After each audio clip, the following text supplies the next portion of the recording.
live? I believe we're live again. Welcome. Speed at the bottom of the helix. And with us today, our famous participant in Model Rating Live on YouTube.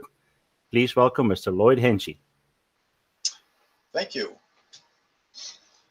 So you want to go straight ahead with the presentation, or? Yes, please. Okay. So let me just set this up here. Share.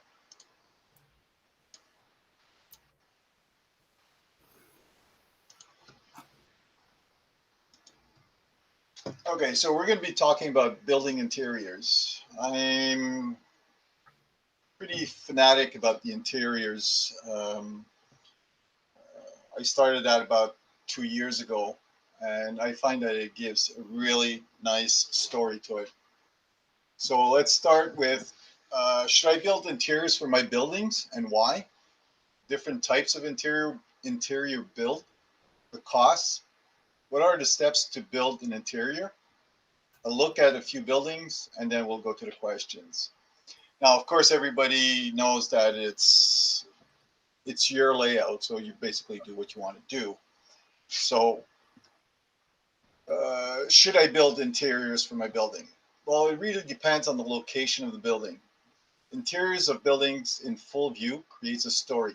It creates a piece of conversation and completes the area of the layout. My criteria for doing insides are if the buildings are inside 24 inches from the edge of the layout, if I plan on having a nice night scene, if the building have windows facing the aisles of the layout, if there are operations near or at the buildings, and the criteria for not doing insides are if there's obstacles blocking the views of the windows, or if I can get away with just curtains. So let's look at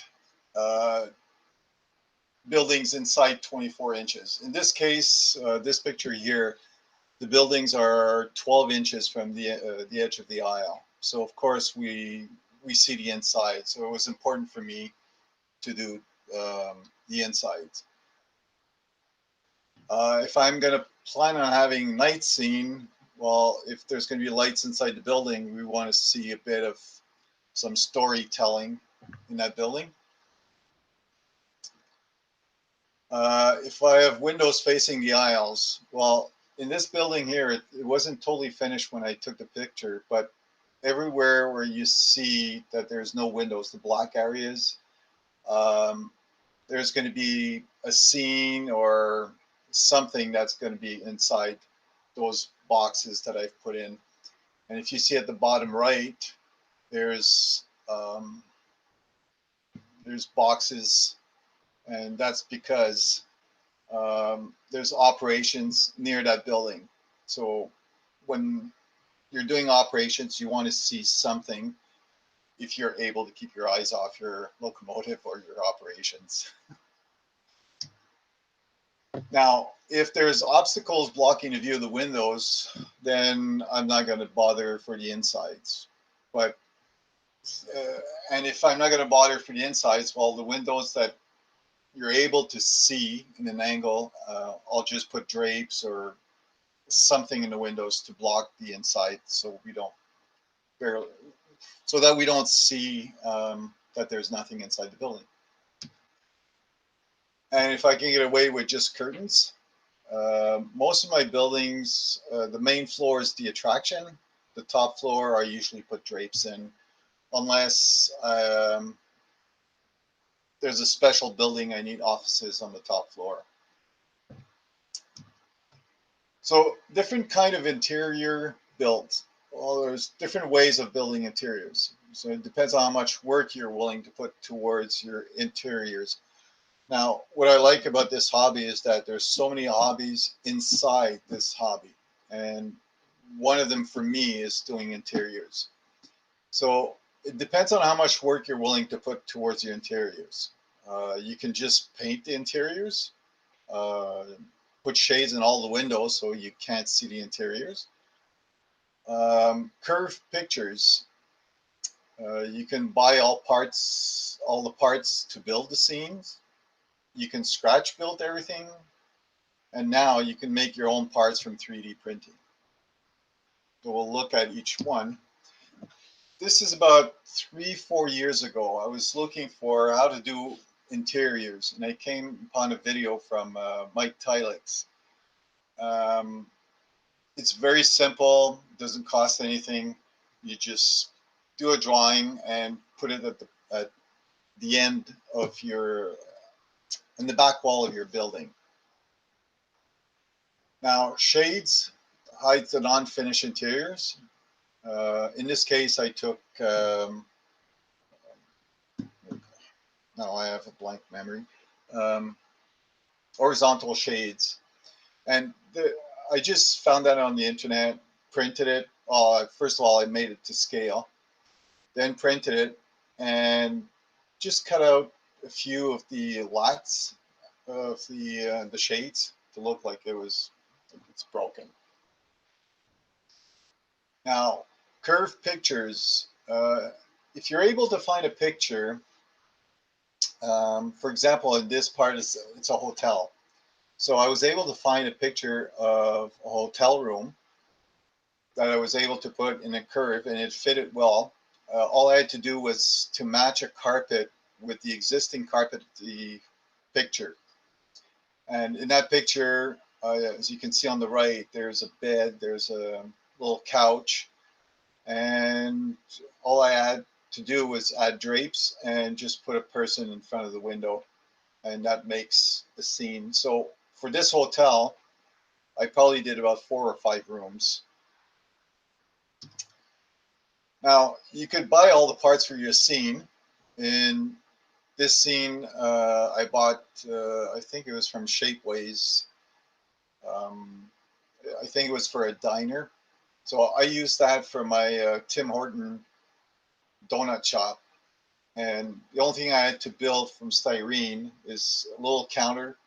Took pictures, again, from the internet, and of donuts, and just pasted it. But again, it's in the back of the building, so you don't really see it unless you really stick your nose through the door, and then you'll be able to see it. Now, you could scratch build everything you need. I think this was my second or third inside. I needed a barber shop. I found wallpaper, floor, the counters, the benches, the desk, the table was all scratch built. Even the barber chairs were scratch built in HO scale. So that's, I think it came out to about a 1/4 inch by a 1/4 inch. It's very small. And all the pictures on the wall, well, I took pictures of my layout and I just pasted them on the wall. So it gives them something to talk about. So let's look at the costs. It varies between, I say, $0 and $40 per building or per area that you're working on. Of course, painting, all you need is paint and a brush, so that's not too expensive. Scratch building takes a lot of time and planning. You need styrene or wood, your tools, glue, paint. There's a roomette kit that I'll talk a little bit later. Or you could buy all the pieces to create your interiors, such as Shapeways or all kinds of distributors of stuff that you find inside, or 3D printing. So let's look at each one. Well, we saw the painting one. So scratch building. It takes a lot of time. I think I did that in about 3-4 hours. You got to wait for it to glue, and like I said, it's a 1/4 inch by a 1/4 inch, so it's very small. And the thing is, I was looking for barber chairs on the internet, and I think I only found one supplier, and I think they were $8 a chair, and I needed 2. So for $16, I said, let me see if I could do something with styrene, and came up with this. And it's what, maybe 25 cents worth of styrene. So, and again, the fact that it's inside the building, we don't see it that much unless you're really close. Roomettes. The owner's coming to talk about it later. I love this product. Um, it's it's easy and fast. You get a kit.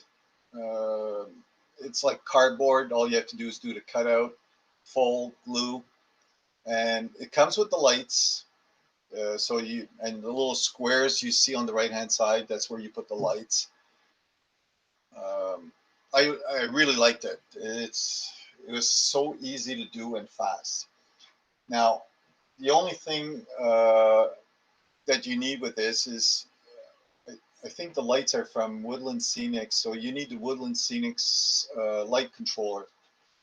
Um, and since all my buildings were in a row, I decided just to cut the end and put resistors, and basically I plugged everything together because I wanted different lighting. Like, for example, the store right there that you see, um, they're closing, so the lights are dim, and you still have people in the office, so the lights are a little bit stronger. So it's a nice way to do interiors. It saves a lot of work. It saves time searching for images for the backs, images of doors. The only thing you have to add are the people. And if you want to add extra chairs or tables or anything else you want, it's a great kit. Like I said, I love it. Now, buying all your pieces from distributors, well, like I said, you could buy them from Shapeways. You could have them in wood, pewter, plastic, resin. There's a bunch of stuff, but you still have to do your searches on the internet or just ask people if you know where I can get. Like, for example, I was doing a diorama and I was looking for what do you call it, moonshine still, which is what you see at the bottom, which is blue. So I was looking for that on the internet, and the only place I found was Shapeways. So you do have to look around for what you want for the inside. And of course, 3D printing. Now you're talking about more expenses. Sure, you could get a printer for, I think it's $200-300 filament, all the way to resin, and you're talking about maybe $2,000-3,000. So it depends on how much stuff you want to do. If they would have come out with resin printer 3-4 years ago, I probably would have looked at it because I had so much stuff to print. But now, not that I'm almost finished, but um, if I can't find something, I'll ask a buddy to do it for me. So what are the steps in building an interior? So what do you want to tell? What's the story of the building? What section of the building will grab the attention? Planning the look of your building, research on what this building would look like, such as the era you're doing it, the colors, the seasons, then building the boxes to hold the details, the type of lighting, curtains for windows, Photoshop, very useful tool, or you could use GIMP, I think, which is a free software. You got to come up with a store name and do some extras, and then we'll take a look at a final look of the building. Okay, so here, the picture of the building was before I even started. So I just took a picture of it to show that if you just put a building on your layout, well, that's what it looks like. It's just bare. It doesn't say much. So I wanted this store to be a clothing store. And since my background is autumn, so I needed autumn sale or um, like a display of clothes for sale. Drapes in the windows upstairs. Uh, the right and the left button, bottom windows would be the display window. The middle door shows the inside of the store, but the attention getter are the display windows. So I knew what I was looking for and what I wanted to do. So I was ready to get started. So the first thing I did was research the type of store displays. What does it look like? What's like? So I did a lot of research, and I had a pretty good idea what I wanted. I found some pictures, and this is what I came up with. Finding images on the internet. So my display backdrop, if you want, the left side, the left picture is the menswear, and the right is the woman's wear. And through the middle door, you'd be able to see the building, the inside of the store. And I would do that on a curve, um, with a curve. What is it? Yeah, a curved picture. So I built the inside box with styrene. So you've got the two display um, windows and the store that's going to be in the middle. Now, of course, I don't have to do the entire store because all you see is really through the door. So not to give myself too much work. Now, the windows, the mannequins in the windows, since it's very close to the windows and it's 12 inches away from the aisle, I needed some decent people.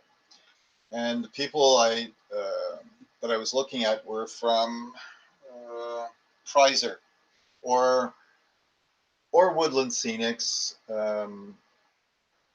because there's you could also get a bundle of people from I think I got it from China, where you could get 50 for like $5, but the details are not so great. You got to almost repaint every people.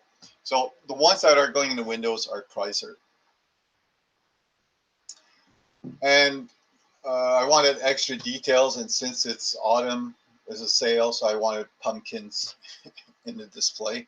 So my wife had beads, so I took those beads and added a little bit of painting on it. And this is what I came up with for the window display. So I added some leaves, uh, autumn leaves. And as you can see through the two displays, you could see the window. Unfortunately, it's not clear, but you could see inside the store. As for the lighting, I use LEDs 0402. They're the very tiny, tiny ones. So I had two on each side of the display and one in the middle of the store. Now for upstairs, I need drapes. And somehow I wanted it to match the autumn scene. And of course, it's the 1970s. So those are the types of drapes that I found.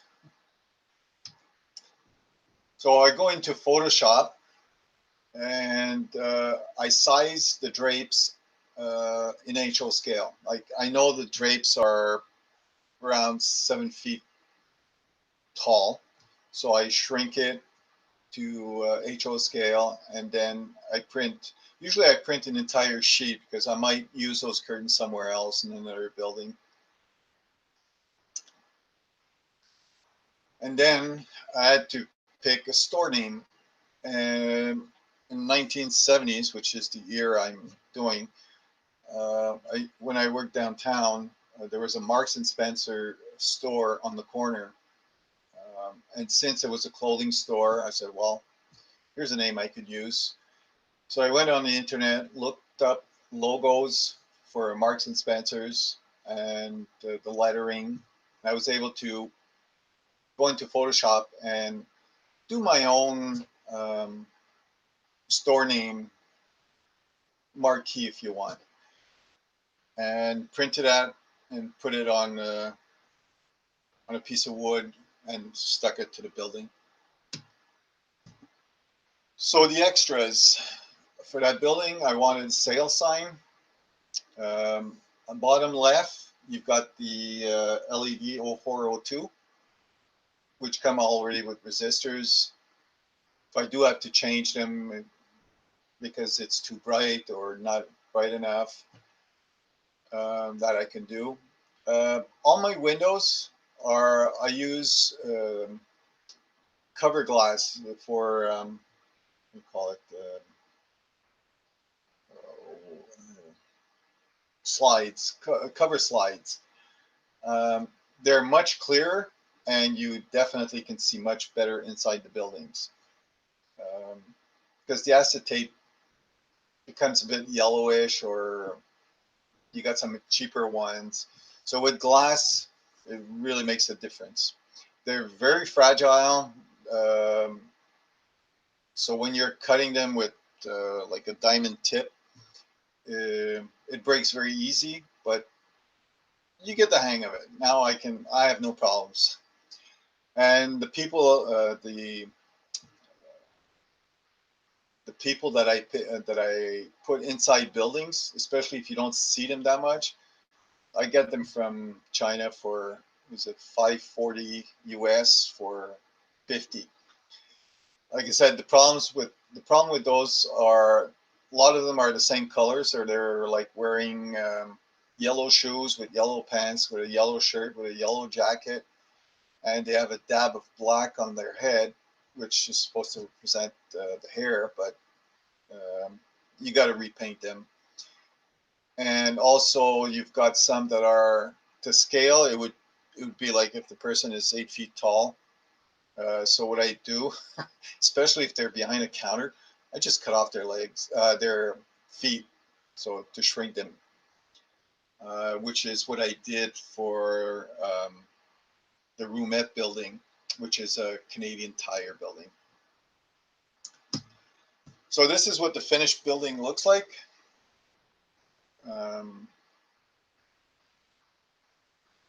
Yeah, so that's like I said, I love doing those things. It takes a lot of time um, to plan, to do all the searching.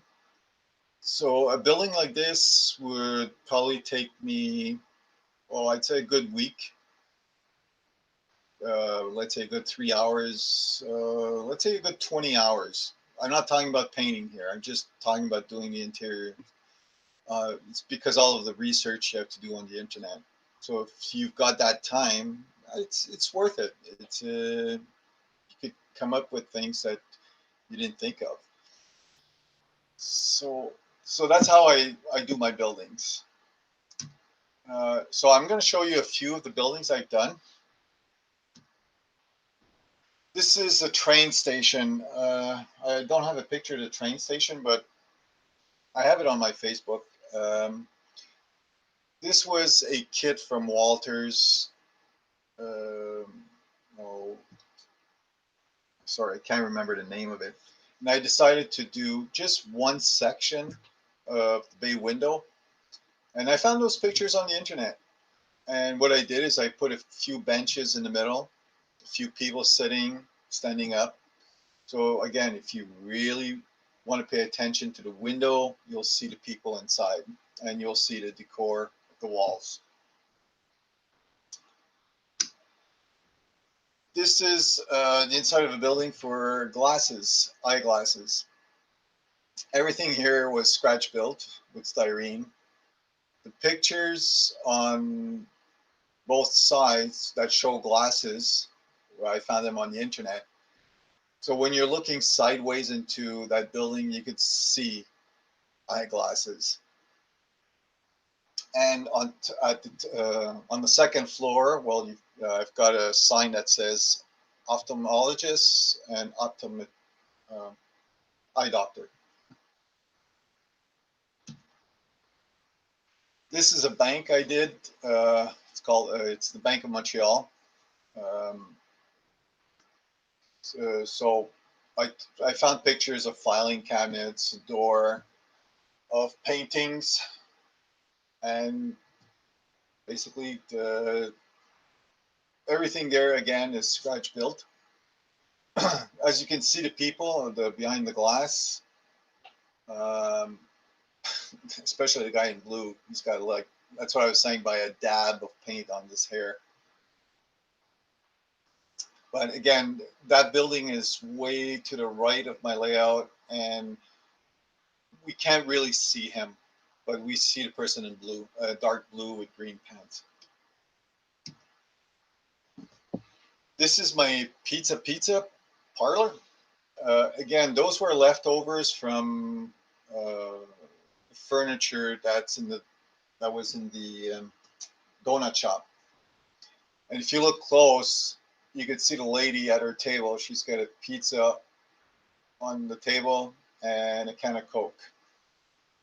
Now, of course, that's very small in HO, but the camera really picks it up. And that's the way it looks inside. Like you can see on the left, in the back of the pizza, there's a stove to make the pizzas.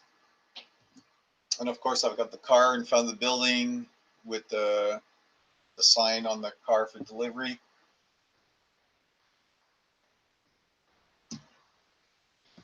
Now, this one here made a lot of people talk, because this building on the left-hand side, you can see it's a liquor commission. In Ontario, it's called LCBO.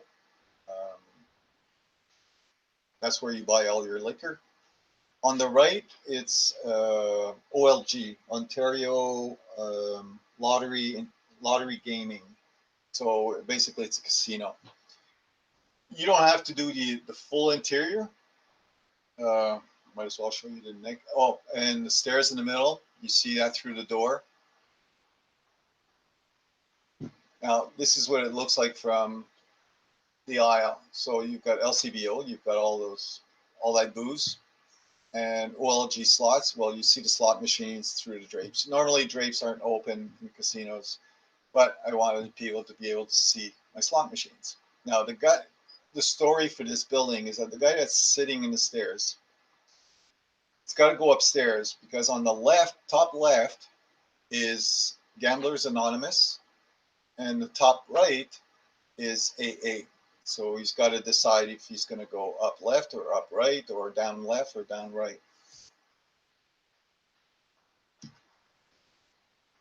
Now, this is a jewelry store.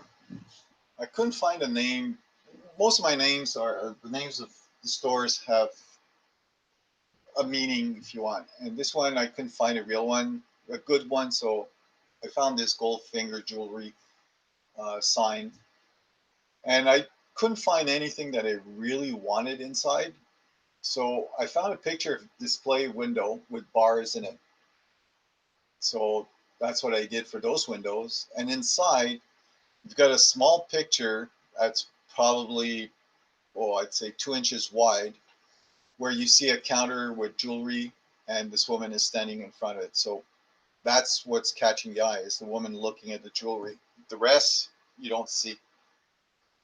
On the right-hand side is my Tim Horton donut shop. So on the left, you've got my barber shop.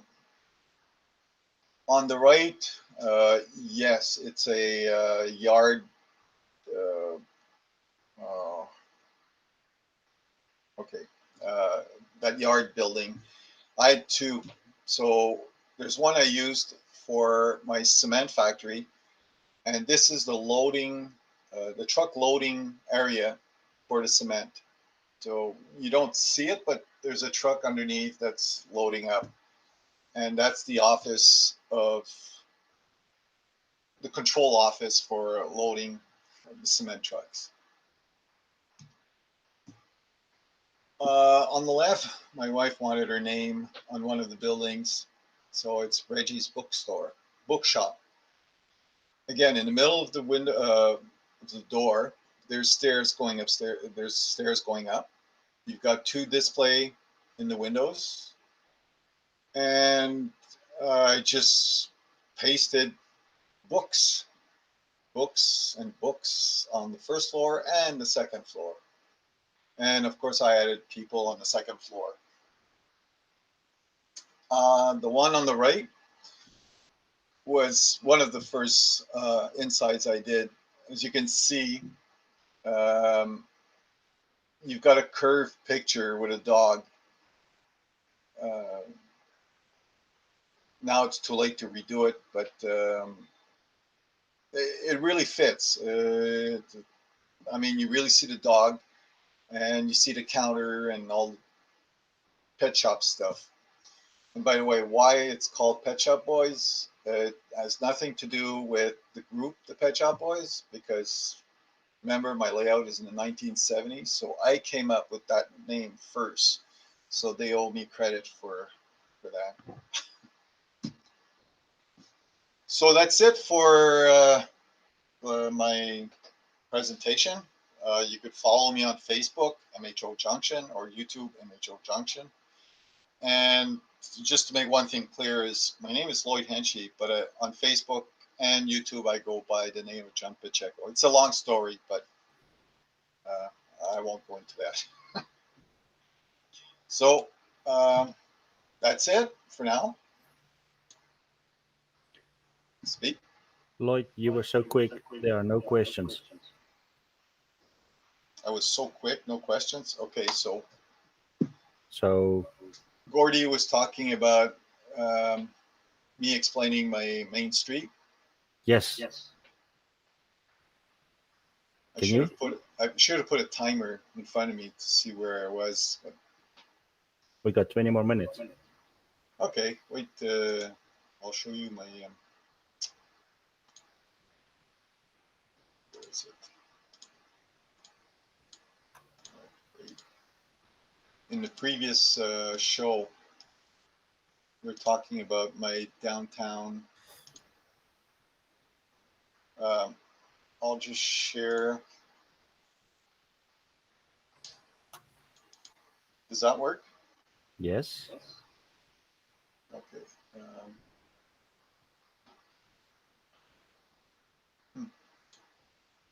Okay, we were talking about the street that the extension of my backdrop. I had somebody do my backdrops. Well, he's been doing all my backdrops. And when I told him that I wanted an autumn scene, I told him that exactly, let's say 46 inches, I needed a street that's 4 inches wide with buildings on either side. So anyway, I found the pictures that I wanted, and he had to incorporate it into the backdrop. And it fitted really well.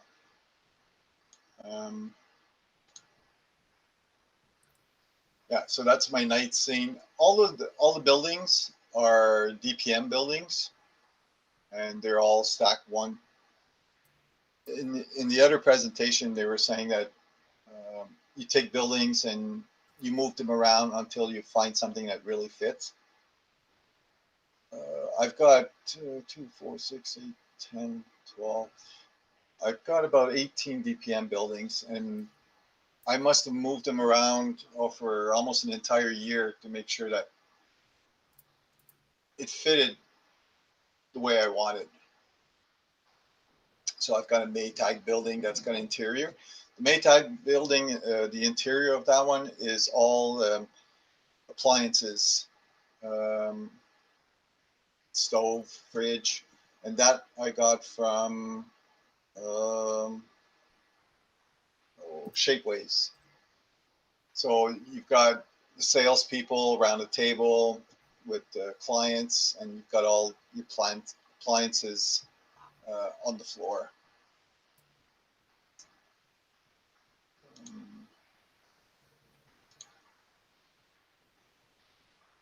Like I said, the buildings are 12 inches away from the edge. So you can see here, that's the building I was telling you about, the Marks and Spencer's. Mm-hmm. And when I was talking about different names, like for example, ICU, that's for eyeglasses.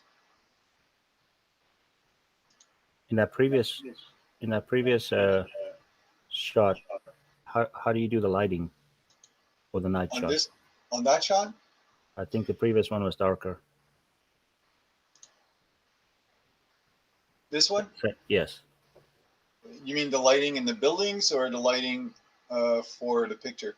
both. Well, all the lighting, all my buildings have a lighting of LED 0402 and different places in the building depending on what I want, um, what I really want to show. The lights on the street. Um, can't remember where I bought those. I think again they were probably from China. Group of 10. And the lighting for the picture, I've got a valance and I've got two sets of LED strips, and they're the ones that are 110 volts. Um, they're the ones I have. I've got two. I've got the white and the RGB. This one here is RGB blue. I'm using the blue, and I'm using also the white, but at I think it's 20%. And for example, this picture here, there's no blue; it's all white at 100%. So with the little lights in the buildings, how did you decide to pick LEDs? And are they warm, bright, They're all clear? bright. They're all bright white, except for the roomette, which is more yellowish. Um, and what I did is, well, for some buildings, I changed the resistor because it was too bright for a small building.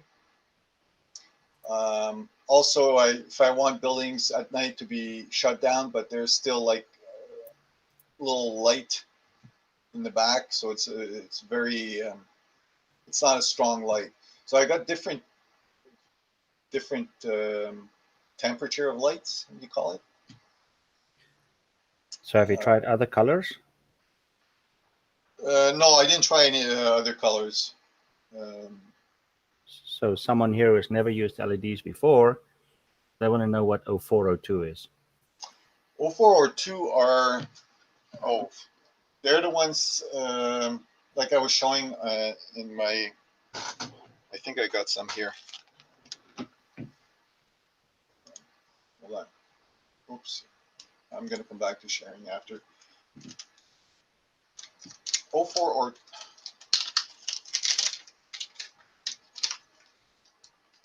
I don't know if you can see it. We're gonna have to ask Brad to make your photo big. Yeah. Oops. 0402 are the size of, come on, you can help me there, Speed. What size? It's the end of a pen. Like, oh, it's very small. Um, and you got different colors. You could use those for. I think you could have yeah, any colors you want, and they come with resistors. Like I said,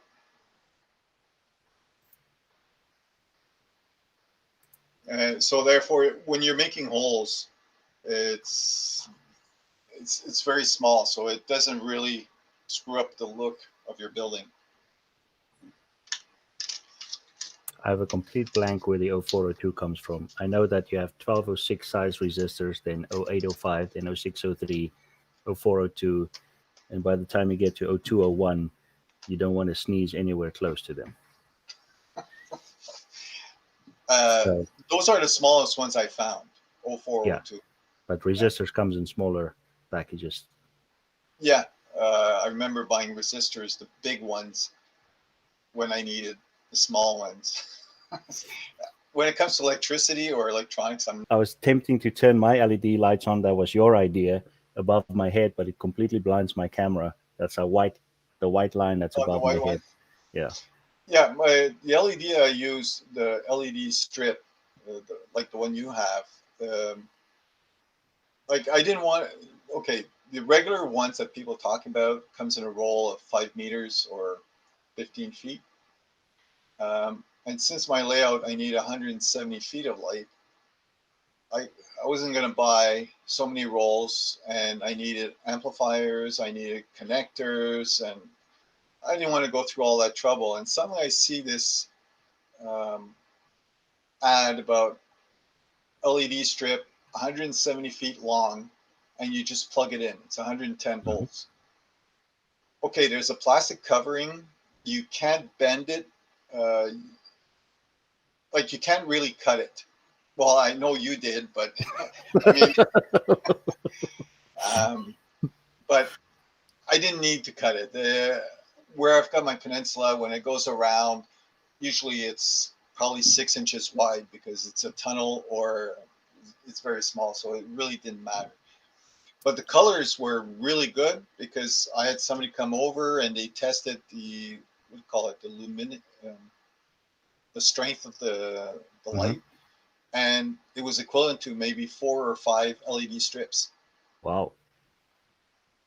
Okay, So here's the questions coming in now. okay, Uh, you don't want to tell us that why the two names, I believe, of the towns or something. no, it's okay. My name is Lloyd Henchy, and I go under John Pacheco. It's because in Facebook, my personal stuff is under my name. So when I started a Facebook page, I put it under I think it was Oxbury something, and Facebook came back and says, no, you got to use a name. So I basically used my brother's first name and my sister-in-law's last name, and that's how I got John Pacheco. And So, the funny part is, everywhere I go, even when I go to my NMRA meeting, they call me John Pacheco, or I've got like a junk email address for all junk stuff, and it's Lloyd Peters. So I get called Lloyd Peters at NMRA.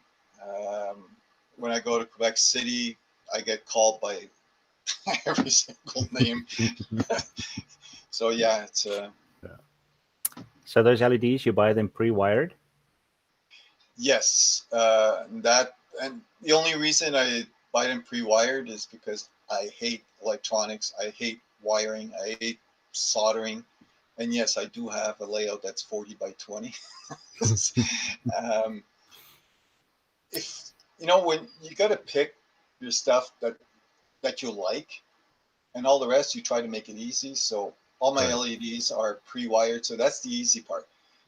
Doing inside of buildings, it's long, it's tedious, but I love it. So I don't mind sitting down and doing that kind of stuff. So how do you power all the buildings up? They're separate from my layout. I've got a feeder, not a feeder, the bus line Hmm. that's plugged to oh, one of those small adapters, 12 volts, 5 Volts. amps, 5 volts, 12 amps. Don't ask.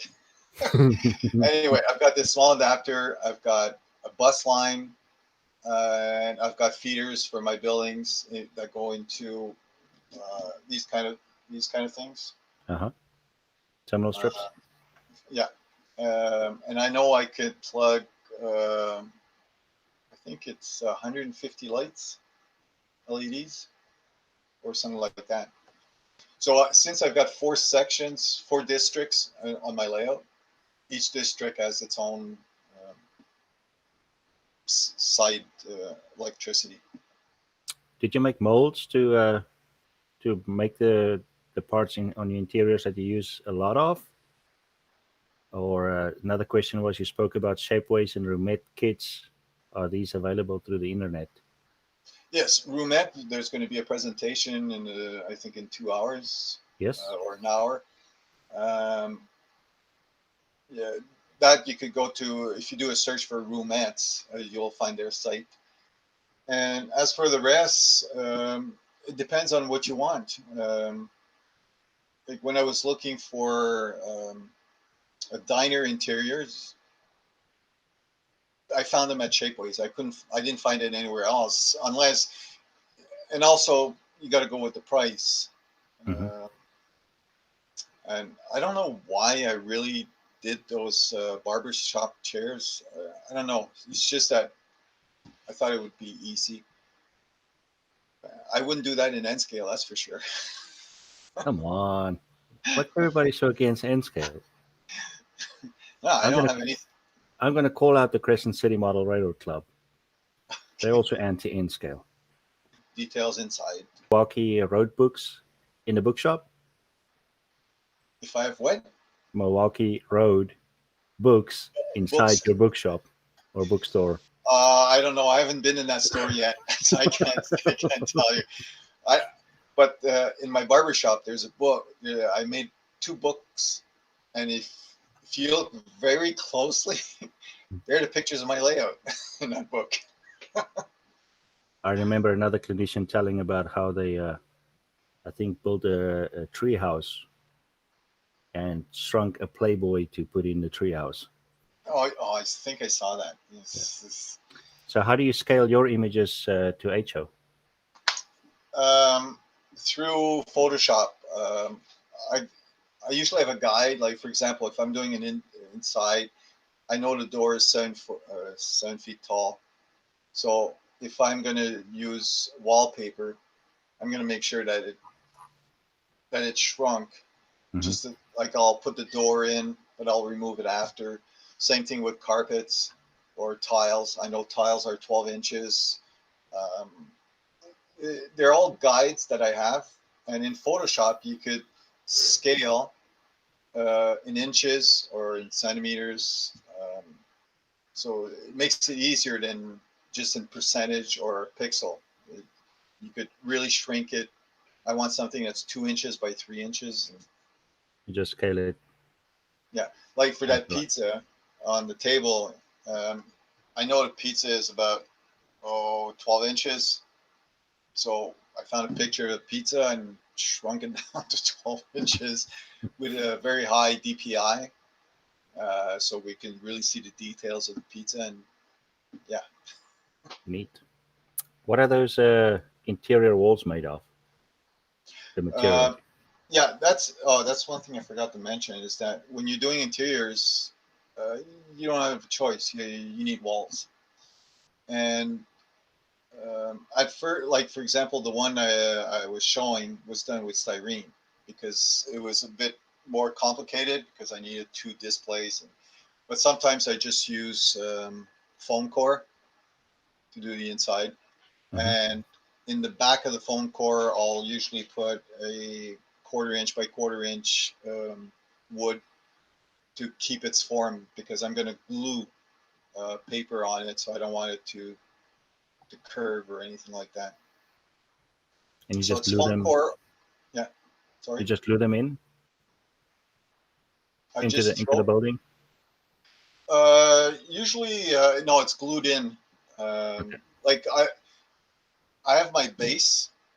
Uh, well, first of all, I'll put the building on the base, cut the base so that it fits inside, and then I know where the walls are going to go. So I'll draw a line where my walls are going to be, and then I'll build the walls directly on it. And then the LEDs go in the roof, or you glue them to the Yeah, walls as well. on the ceiling of the first floor, and if I have lights on the second floor, it'll be the same thing. And then can you pick the buildings up, or are they physically No, I can soldered like into the that. layout? No, that stretch, I can pick them all up because I brought them at the NMRA. One of our NMRA meetings, I brought, I think it was 6 or 7 buildings. But the bigger buildings that I have are stuck to the layout. You cannot remove them. Okay. Well, that was pretty cool. Oh, Thank you for an awesome clinic. I love to. I've got some other buildings that I've done, um, bigger ones, but I didn't bring the pictures. But like I said, if people go to my Facebook page Mm-hmm. or or just watch a video like we did, was it 4 weeks ago of my layout, you can see some of the buildings that I've done. Are they all lighted as well? All my buildings are lit outside, and all some buildings there's only one window. It's a late worker. He's Stubborn. Yeah, like big building I have, which is 5 feet long. Architect, I think it's called N scale architect, Hmm. where there's plenty of windows. I'm just gonna pick 5, 6 windows, and that's it. Like I said, it depends how much work you want to put in. I thought you can only pick an uneven number. Uneven, that's right. Yeah. So I don't know where the cameraman went, and if they're still spinning the wheel or not. We did that earlier today. So how about you come up with a question where you can ask everybody to, like, do you put lighting in your buildings? And Do you see do what. interiors for your buildings? There you go. So everybody in the chat, YouTube and Facebook, all 110 of you, how about you let us know if you're doing interiors in your buildings?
We're live again. Welcome to Gateway X here at the NMRA X studio. Our next presenter might have taught you skiing if you enrolled on a New Hampshire ski slope way back when. Summertime, he builds kits and documents them into clinics for us. A big contributor to Bar Mills, as seen at many train shows. Our next presenter, Mr. Jack Ellis. How do you do? My name is Jack and I work for Bar Mills. I'm out here doing clinics all the time for Bar Mills, and we're going to give you a one today on the last 2 inches. And that is that little bit of space between the track and the back wall of your layout, where it's very hard to figure out how I get that to look just right with some perspective and some depth of field that we need in that little small space. So that's basically what we're going to do, and hopefully we can get it in the 45 minutes. So I guess we're ready to roll this thing. And whenever you're ready, we can. Ready to go, we'll click it. Yes, please. Click it. And there we go. I think we're all set. If you can see this, we're doing great. All right. This is kind of telling you what we're trying to do here. I'm trying to be funny with space, the last frontier, but it's that little space, that 2 inches between the back edge of the track and the wall. How do we deal with this? This is a tough one to deal with because it's so short a space. So we're going to go over some things that we can do to make this space look a little bit more real and hide the back edge of the layout. All right. So one of the easiest ways to improve the look of a whole layout is by adding a backdrop, even if it's just a blue sky. So we're going to look at this slide, and what I have on the left-hand side is a color swatch that you get from the paint company. What I do is grab 2 or 3 of them, the blues, ones that you like. And what I want you to do is I want you to take it and put it down on your layout where your lights are and take a picture of it. Believe it or not, take a picture of it and then pick the best blue that you like from the picture and not from the little sample that you have. Once you pick that one, then you'll know exactly when you take these pictures, that's what the background is going to look like. And it's going to look like that for the people too. So when you're there, you want to get a blue that you like, but a blue that's going to photograph really well. And the next part is painting it. So once you set up your backdrop, your back wall where you've got some kind of hardboard or wall board or something like that. And if you want to curve your corners, make your corners a little bad, it hides those a little better. It doesn't have to be done, but it works a lot better. You want to start painting it. And the easiest way to do it is take that blue, that full color blue, and start on the top third of the wall and start painting down. And then in the middle, top third, that's good. Middle, like let's say half. I'm going to paint it white, and then I'm going to start mixing my dark blue into that white, and I'm going to work to the bottom of the wall into almost a bright white. So it's going to go from a very bright white at the bottom, or a light bright white, excuse me, to a very dark blue at the top. And by putting the white paint in the middle, you're going to mix it together with like a 1-inch brush, strokes back and forth through a section about 3 foot wide, work them back and forth, and then move over and do it again. If you have a little brush strokes in there, a little things like that, that's not going to be a problem. The problem is you want it from dark at the top to light at the bottom. And when you do that, you're going to get the depth of field that you're looking for. And that's what we're talking on the bottom one that says fading the color. We're going to go from the dark sky as you look up high to where at the horizon where you get a much lighter sky. And that's going to give you a bigger depth of field than you think. So let's move on here. Here's what I'm talking about. On the screen on the left here, we have a scenery, and from that set of tracks to the back wall is less than 2 inches. But you see, this would be the wall, and it doesn't kind of give you much here because you got pipes and bricks and cement all in the way. But by just adding a blue sky, you're going to add a depth of field to this little scene. You got your trees a little transparent, but for now, we'll go on to show how we can correct that a little bit more. But now you have a depth of field with just a blue wall adding it, and you've added space to that back section. All right, the next one you can add, if you really want to go crazy, you can go with clouds. And everybody says, oh, I'm not an artist, I can't paint clouds. Well, if you buy a set of these stencils, they come from a company named Loudon Industries out of San Antonio, Texas. The address is right there. You can get it next time. They come in 2 sets of cloud stencils, and basically all they are is a cardstock, which the edge is cut up. You can see it here, cut up on the edge. And what you do is by spraying along this edge, you can see how the paint is a little darker. I'm going to create that same shape that I have on the stencil. So if you look on this little piece we have here, you can see how the clouds are up high. And then by turning them over, you can get them down low here the same way. But you want to leave some of this blue showing through in the middle. That gives you the transparency of the clouds. Very simple to do, very easy to do. If you want a little more haze on the edge of the cloud, move that stencil back away from the wall, maybe an inch, half an inch. Let some of the overspray go through and it makes it a little softer. Again, if you do this and you mess it up and you don't like it, take the roller out, take your blue paint, repaint the wall right ahead, and try again. You want to do this probably again about 3 foot wide at the same time. I'm going to go to the next slide because it tells me a little bit more. If you get a chance to get this, you can look at this on YouTube later on and sit down and read this whole thing. It goes through how to do it with the whole cloud section to do it. If you want to make it and do it, you can really go through this one. But basically what I use is a regular can of flat white spray paint. You can use it on the cloud. Make sure you get a new can, shake it up good because you don't want blobs and splotches coming out. You can do it with an airbrush too if you really want to do it and get it really nice and fine. But when you spray it, make sure you spray it along the edge of the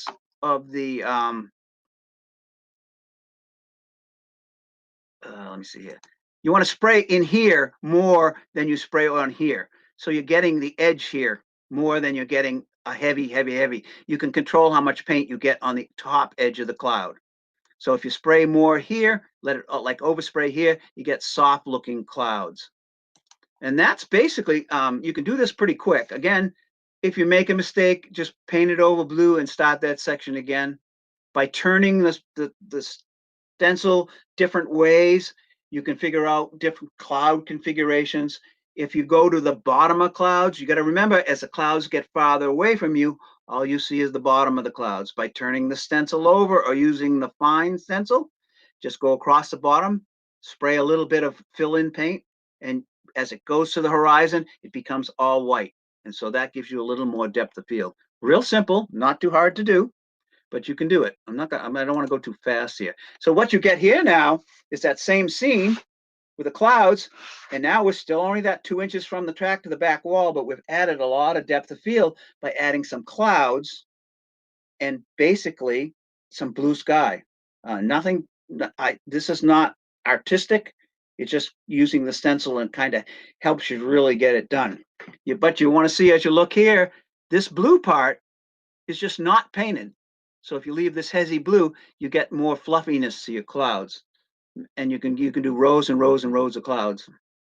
People have used some gray paint in there to make it a little more storm clouds. You want to go light on that. Very easy. Don't go over it because if you put too much on, it's going to look kind of clunky, as I guess, or the cloud will look too thick. So basically, that's the easiest way to make this thing look bigger is just put a blue sky and some clouds in behind it, and then you get the depth that you're looking for in this very short thing. So that picture is better than having that brick wall or that pipe running through it or something like that behind that wall. So you're expanding the look of the layout. The next thing we're going to talk about is if you're going to do maybe an urban scene or you're going to put some buildings in it. And I use commercial paper backdrops. Walters make instant building. King Mills around if you can find them. They're really great if you can find them. And then plain photos. There's a company called Railroad Graphics out there, and it sells all kinds of photographs of buildings and things like that. And you can create your own buildings from those. What I do is I've taken these are Walter instant photos, and I've taken and I've actually cut them up and added buildings together. By cutting them up and pasting them back together, I can make whatever scene I want. I can make a long scene, I can make a short scene. The real trick to this is always when you buy one of these scenes, one of these instant building scenes or the things, put them on your color copier, make your own copies of it. You can make as many as you want. If you look at this building right here, this building has 2 other buildings behind it. They're just 2 of them cut out, stacked behind each other. And don't forget, I can click on my color copy and click on the mirror image, and I can take that building and I can mirror image it and reflect it the other direction, or change the perspective of it. And we'll talk about perspective later. The other thing is, when you rearrange these things, the two most basic things you have to look for: where are the shadows on the buildings? See, they're on, if you can see it here, they're over here and over here and over here. So you want the shadows all on the same side, because if they're not, it looks kind of funny that the sun's coming from two directions. So make sure those shadows are all going the same direction. The other one is perspective of the building, and the perspective happens to be like this building here, how it fades off into the view farther deep. You want to make those perspectives sometimes all on the same side, and we'll talk about that a little bit later too. But this scene right here is just a bunch of pictures that we've glued together and added. We're going to add that to the back of the scene, or in behind bushes, or in behind full-size buildings, and we're going to get a deeper look. Here's what I'm talking about, the shadows in the building. These are some foreground buildings here, and these are buildings in the back. See how all the shadows on these buildings are all on the same side? You kind of get the right look. It kind of looks kind of funny when the shadows are not all on the same side. Real simple to do. These are just cut out and glued right to the backdrop. And you get a nice looking city scene with urban high rises in them. And it works really good to make that depth of field really big. Here's a few more, and this is what I talk about. This is a funny looking one, because you see this building, the perspective goes in two different directions, but this might work here, because this could be a street over here, and this could be a street over here, and you're looking at the end of the building. This one I'll show you a little bit later. This is actually a bump out. This is not pasted against the flat of the building. I'm going to now create a small flat, which is a building flat. When you make copies of your paper buildings, you must seal the ink on the paper buildings. If you don't seal it, that picture that you see right there where it's got water spots and faded, the ink will run. So you need to get some kind of a clear acrylic sealer. I'll show you one at the end of this presentation. I'll show you what you can use to seal the ink up so it will not run like this. And that makes it really, it keeps the color too from fading and things like that. And this is just a building that's been cut out with a knife. There's a lot of things you can do. These are my flats, which are one-dimensional buildings, which they really are. It can be made from paper. So make copies of them, and these are cut and paste. So basically, this building here and this building here are the same pieces. And what I've done is I'm glued them together, and I added this shadow you see right here to hide something I didn't want to see. This is another building that's added. But you see here, there's a leg sticking down, because the scene of my other buildings comes about this deep, and I didn't have to model this down here. I just modeled what you see. Remember, that's a major rule in model railroading is if you can't see it, you don't model it. So don't waste your time. So you can't see the bottom of this. You see it from here up. And the same thing with floor, windows that are street level. You don't want a street level a door or window, halfway up the building. So take a look at what you have for signs. These could be photographs of buildings also. They can be cut out and done the same way. And when I mean cut and paste, put them together, then you can make flats that have some relief to them. And see, what we've done here is we've cut out all these buildings, but I've added, I used Gator foam and cut it to size and pasted on the front of it. And I put the shadow on this side, and then I folded it around this other end that you see here. But now this goes in and out and gives me a little depth. Even the fence here, I cut the fence out and put it on a block of wood. So it's off the front of this building, and it just adds a little more depth to the back of the building. And we're talking, again, this is all done in less than an inch. So you can get a little more depth of field to this plain old piece of paper building. Remember, this is going to be behind some other front buildings or some other three-dimensional buildings that's going to add to the scene. This is what I did. You can see some of the buildings are foam core, and then some plain old cut material that I used to hold it together to brace it. And this is a forward building, this is a back building. And just by staggering them in and out, I got a little more depth of field. So I'm using foam core or Gator board. It gives you a little more depth. So what I'm talking about, again, I'm actually taking this building here, and I cut two of these out because I made copies, and then I cut a big section of this out and wrapped it around this corner. So now I've got this same brick face here and this same brick face here. And there's another building here, another one spaced in here. So this is that one you saw where the depth is in and out. It's got what they call negative space and positive space. And that's a very, very thing to make a little more dimension to it. And then we've got a couple of buildings up in the back just to stick it up over the top. And this is how I've done it. And I'll talk about this perspective later on. We'll go over that too.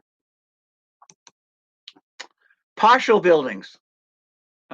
These are buildings that this happens to be a building that Northeast Scale Model made, and I needed it, but I didn't have room in the track, so I cut it in half, basically. I cut it down and pushed it against the wall. And that gave me some backdrop buildings, but they're not a full building. So when you do that, make sure you save all those back pieces, because those back pieces can be another building built where the back of this particular building now is the front of another building. So save all those pieces. Don't throw anything out. Use the back of the buildings. This one down here, if you look at it, is just a steeple of a church. And all it is basically a cardboard steeple that's set on top of the trees. But because it's set back in the trees, it gives you the idea that there's another building back of the trees, and the church steeple is just sticking out. Again, from the front of this roof to the back of this wall is just about, maybe it's 2.5 inches, but it's not very far. But when you get that depth of field, you're looking like it's even farther. And remember, when you build these things, don't build them full scale, build them a little smaller, and you're going to get even more depth of field. You're going to get what they call a forced perspective. Your eye sees a building in the front and then a smaller building in the back. It thinks it's farther away. You're fooling the eye again. You can build these buildings very easily. With a couple plastic windows, some cardboard and bracing, you can make your own buildings. So what you're looking at here is a building right here, and I'll show you the front of it. This is a cardboard frame, a wood frame, and some plastic buildings, windows I had left over. Same thing here. Put these two together, and what you end up is that 2 buildings right there. That 2 buildings cost me probably $12 to build these things. Remember, these are background buildings. They don't have to have as much detail as the stuff that you're going to have in the front. But when you put these all together, they're going to add totally to the scene. So very simply made, some leftover parts, some leftover windows. I had a couple of sheets of brick material, but some of these buildings like this is not even a brick building. It's just painted red. And when I paint my lines, you paint your brush strokes crosswise this way, and it gives you the effect that it's brick. Couple of signs. You know, these are buildings that work really well, so you can get these put into the foreground of the scene. And now you want to be able to hide the edges of the flats, because edges are what gives away it, the bottom of the backdrop. So what I'll do is, this building again is only a building that's only 1 inch thick. So we put it against the wall, and by taking some woodland scenic foliage that I glued directly to the backdrop above the building, it gives me the effect that there's a tree growing behind that building, and it looks like I have the whole building. The other one, this is a full of partial tree that's stuck in the corner, which doesn't show me how thick that building is. It hides that back edge. So you can do that very easily to hide the side of the building. If you have multiple buildings, you can use another building right beside it that comes out a little farther than the one that's there, and that hides the edge too. There's a lot of things that can hide the edge, a pipe, all kinds of stuff. Then we stuck a paper building way in the back, just stuck right on the back thing. And then you always have this line across the bottom. And the easiest way to hide it is a fence, or to have the ground go down or the ground go up. It's very simple to hide that edge by putting something in front to distract the eye from looking at it. There are no straight lines in nature. Very few straight lines. So anytime the eye sees a straight line, it says, oh, that's man-made. So the fence gives me a straight line, but I know that's man-made. So I'm not seeing the bottom of the backdrop. Then almost full-size buildings. These 2 buildings on the right and the left, this one and this one are leftover parts from the backs of other buildings that I threw together to make this scene. A couple of windows. This one here is DPM. I think that's the empty arms. This whole building here is cardboard, and it just the windows and some fire escapes. Again, I don't need building. This building is a end of a building. I think it's one of the Walters buildings. Great detail enough for the back. I made up the signs and this to give me the backs of the buildings. Here's that little other building we had stuck right between it. So it's hiding this edge. So in this scene, I've taken some buildings and I've made them more dimensional. So now I'm working my way towards the tracks. This one is a corner building. So we might have a little more room in the corner. We may have almost 4 inches in this corner building. So these buildings can be made from what you have left and what you need and what you don't need, you know, in a building when you're using the front. This was just cardboard. We cut the windows out and stuck the windows in from the back side because it would be a masonry building. Then we go to rural stuff, and this sometimes is harder. We're going to do in the distant hills. I'm trying to make hills behind this stuff so I can hide the edge again. We're trying to hide the edge. And what I've done here is I've made a profile board. And the profile board is basically the shape of these mountains. You can see them here. They go up and down. And it happens to be masonite on this particular one. But it could be foam core. It could be gator foam. And what we've done is by changing the coarseness of the ground foam, it's given me more detail here, less detail here, and less detail here. It's a little easy to see in when you're right up against it. But what it's done is it's taken the detail away from it, so it looks like it's farther and farther away. And I think I have a profile. Yeah, here's the profile board. You can see here that how it's fine over here. It's fine here. It's coarse over here. So these hills, when they get a little farther away, this one looks farther away from this one. I've also taken, I'm here in New England, so I have rock outcrops all over the place. So I've just painted some of this place gray with a black wash over the top and then put the ground foam around it. And it looks like, you know, rock outcrop, a ledge or something like that. Real simple to do. The other thing is I put a building on my computer and I shrunk it down, put it on a piece of cardboard and stuck it in the back. So now it sticks up through the trees. And I now have one more dimension to the depth because I have a building that looks like it's in the distance. And because it's smaller, it looks like it's farther away. This is basically what you need for the profile board. Woodland Scenics underground, underbrush, ground foam, light and medium green. Woodland Scenics coarse turf, ground foam, dark medium green. Woodland Scenics turf, ground foam, and conifer green. White glue. You want to get some rave or some hairspray, unscented. It's a great glue that you can spray over the top of it and it will hold it in place. I think I use nothing but white, plain straight white glue to put the foam onto the backboard, and you leave it down flat until it dries, and you pick it up and fill it in. Put some more in and use the hairspray to fill it in.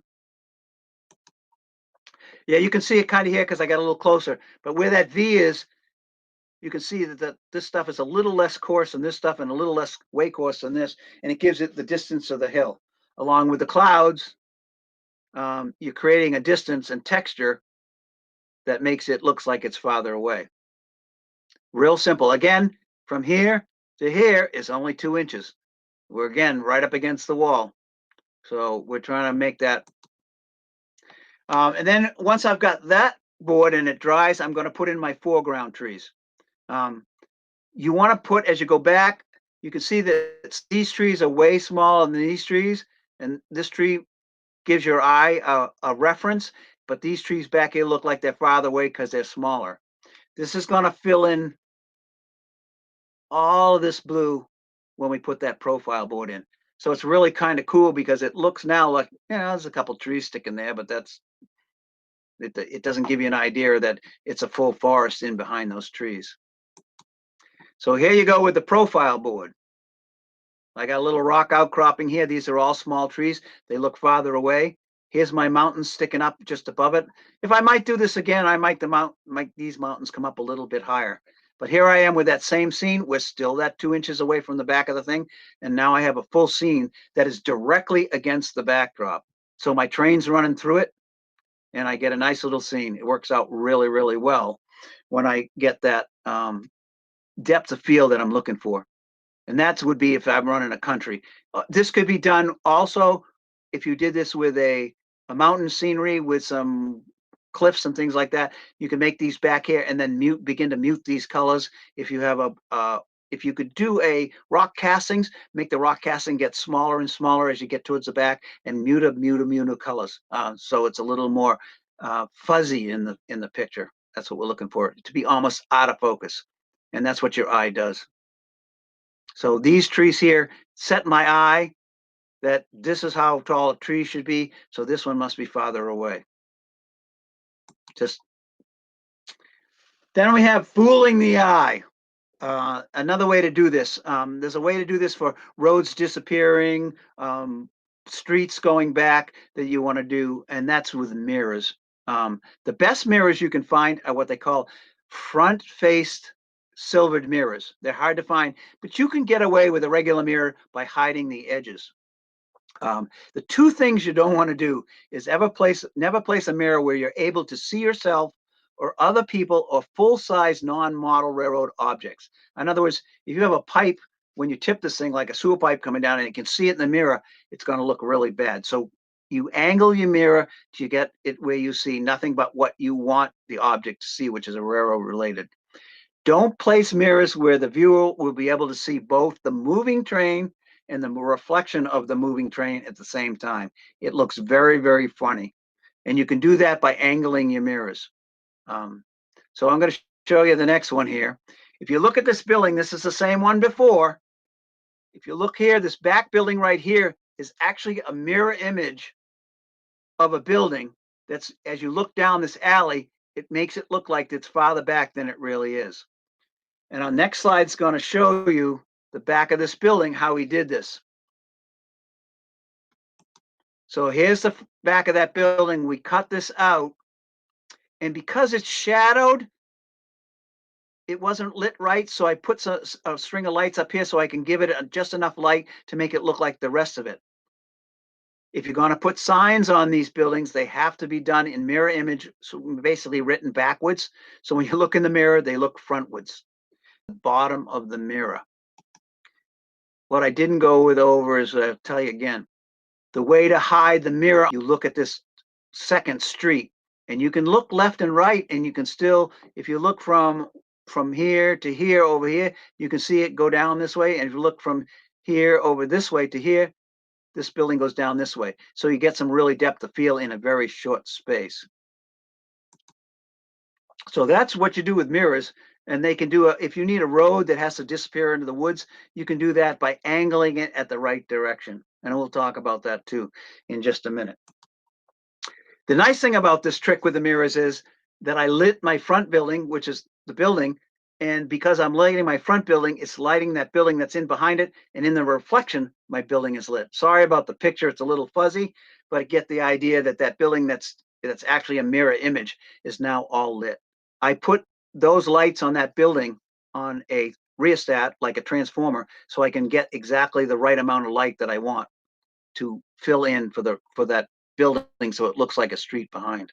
So, and the other thing is, if you put a car in front of it, the best thing you can do with a car is paint one side one color and the other side another color, and put it next to the mirror, and it looks like two cars, because you're going to see a red car in the mirror and a black car that's painted facing you. Real simple to do. Now sometimes you're going to end up with a street that goes directly into the backdrop. You like to make the streets go in at an angle if you can. That way you can have them actually vanish in behind the trees or in behind a building or something like that. But if you run into a point where you want a building that goes straight back into the backdrop, this is a couple of ways you can do it. The first one is called over the hill. And basically right here, if you can see this line that goes across here at the top of the road, that is actually the back of the building. And these buildings here are paved buildings pasted directly on the backdrop. The same thing with this one.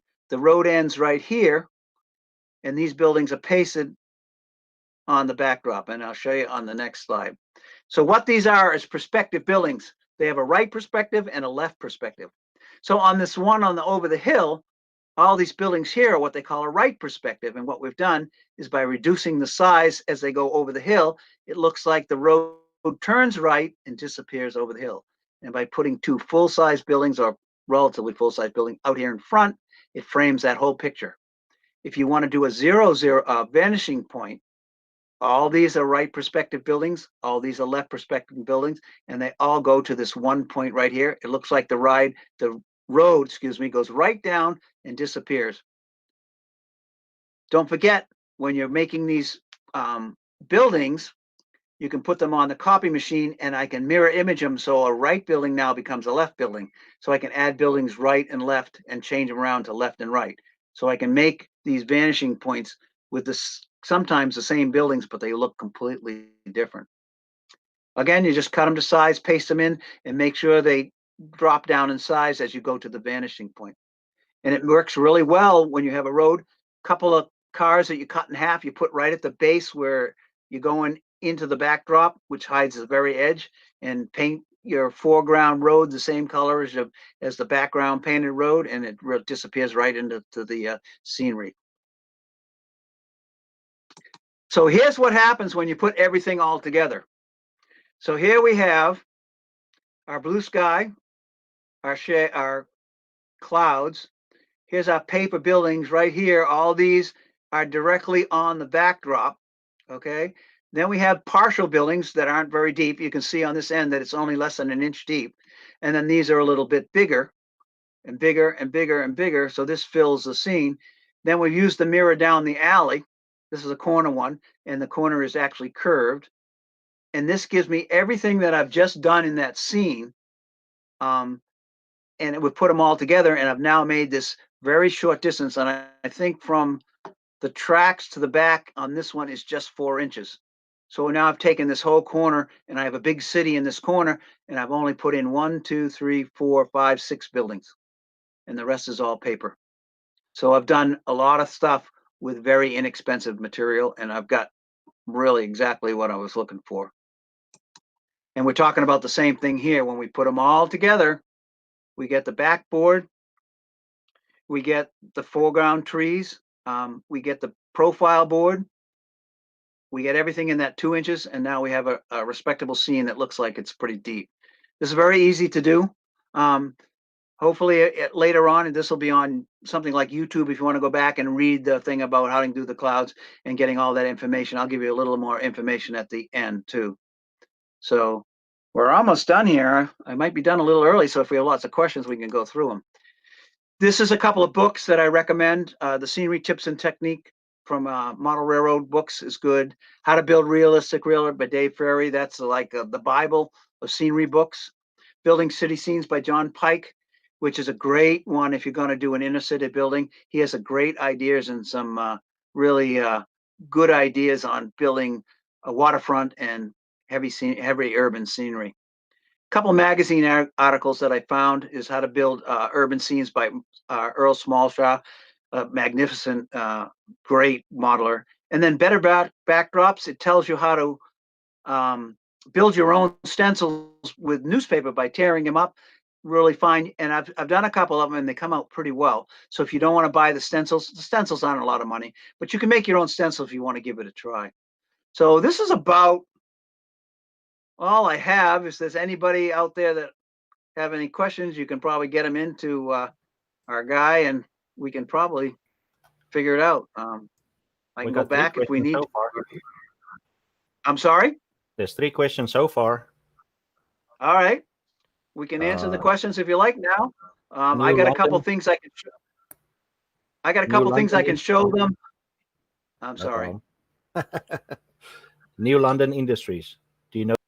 Move down there. So if you're going to have to bend it, in a pretty tight corner.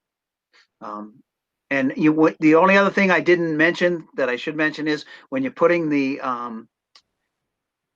ground foam on the profile board, you want to make sure that you cover the very top of the board, the very top edge very well, and put a bunch of the look down the alley into that mirror. Is there a trick to keep people from seeing themselves? No, because the way that mirror is angled, they cannot see themselves in it. If you look at that down the alley, the building to the right of it is the one that's reflecting it. So that angle off is looking at that building and not out it's not looking out the alleyway. So you cannot see yourself in it. That's a no-no. You cannot see yourself. No matter whatever angle you go at, you can't do it. So when you're putting that mirror in, you want to angle it. So when you look there, you can say, no, I can't see myself, but that works right. Then put it right in and glue it up. So, and actually that's a plastic mirror. I'm sorry? Whoa, that sounded horrible. What material did you use to paint your background on? The blue color? Yeah, what is it painted on? Oh, on my What's the material? Actually my layout is masonite, which is the same thing I used on this one. It's masonite. What I'm going to suggest is if you're going to do it on masonite, put the masonite on the walls. You can use masonite, you can use linoleum, you can use plastic. There's all kinds of things. That's a whole nother thing, because if you're going to curve your corners, you want something that's flexible. Don't buy masonite that's what they call tempered, and that means it's waterproof, and especially if you're going to use spackle for your joints. If you use spackle for your joints on masonite that's tempered, because it does my whole layout room, because every one of them fell out. So holding, I put fairing strip on it, and then I screwed my masonite to those strips, standing off the wall. But I have a dedicated room too. Those same strips could come up from the back of your layout, and you could screw to them too. You wouldn't have to be against the wall. You could be a freestanding background. The reflective material. But you can use a regular mirror, believe it or not. You just have to hide the edges a little more. Okay. In that particular scene, that is actually a plastic mirror that I found and worked pretty well. And I hid the edges with a car. Someone wants you to elaborate a little bit more on the dual painted car in the mirror. I didn't. The problem is it's a black car. So what I would do is on the one side of the car, I would paint the car red. Let's say I painted it red and make it look like a car. And on the side that I see, I would paint it black. Neatly done. Ton of work with mirrors. So it's kind of cool. You can make roads disappear into the scenery very easily, the same way we did it with that alleyway. And it has to do with the angle of the mirror. Again, in that article by Earl Smallshaw, he goes into it well too about how he used it in places where he actually made clouds that came over the edge of the mirror and hid the top of the mirror. So that's another good one if you can find that model railroad, July 1989. Someone wants to know any advice for lots of short buildings with limited trees. I'm sorry, say that again. If you have lots of short buildings, yep, and not a lot of trees, any advice? If you start using some of the paper buildings, and those can be photographs, remember, you can find photographs of buildings that are local as long as they're in the right perspective. You can cut those buildings and put them right against the backdrop and then put these small buildings in front. So what you get is, don't make them too taller than the building, because remember, we want the buildings to drop away. So it makes it look good. You can then, by using you're going to use paper buildings like trees to hide the back, and you can use a few trees in between. Fences, trees, anything like that. The other thing you have to be very careful with when you put buildings in front of the scene, that you don't end up with a shadow on your backdrop. So your lighting, you don't want a shadow that shows the edge of the building. So you got to be careful. You got to look at it when you put them in place, that they don't throw a big shadow on the wall. And a couple of trees, all those trees that you saw in those buildings, in those scenes that I did, I made all those trees. They're a bottle brush tree that I make. Very simple to make. I can make them. I made them for our layout in North Conway. I made over 3,000 trees, and we made them probably in about 2 weeks, really quick. And that's a whole nother clinic. Bottle brush trees, very simple to make. We can do that another time. Now, you mentioned you have something else to show us. Yeah, can you get me on the screen? Can you see me? I'm sorry. I don't know if you can see me or not. They can see us. Okay. When you go to take your buildings and you put them on the printer, you need to seal them. One of the ways, can you see that? That's dull coat. Mm-hmm. You can buy that dull coat. That's a sealer. The only problem is this is like $6.95 a can. If you go to your big box stores, you can find this stuff. It's called acrylic sealer. It's a matte finish. It's probably about $3 cheaper than that little can of dull coat cans and art stores, big box stores, Walmart type things like that all over the country. So if you can find this stuff, it works great for a lot of things.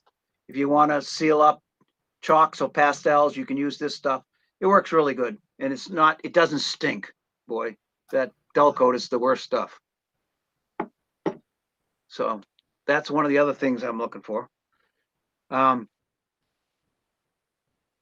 If you can see me, let me see if I can do this. I'm going to turn the computer here, and you tell me if you, because I can't see it. I'm going to show you that. It's moving in. I'm sorry? Yes. Can you see Lower. the scene? A little bit Yeah. lower. There you go.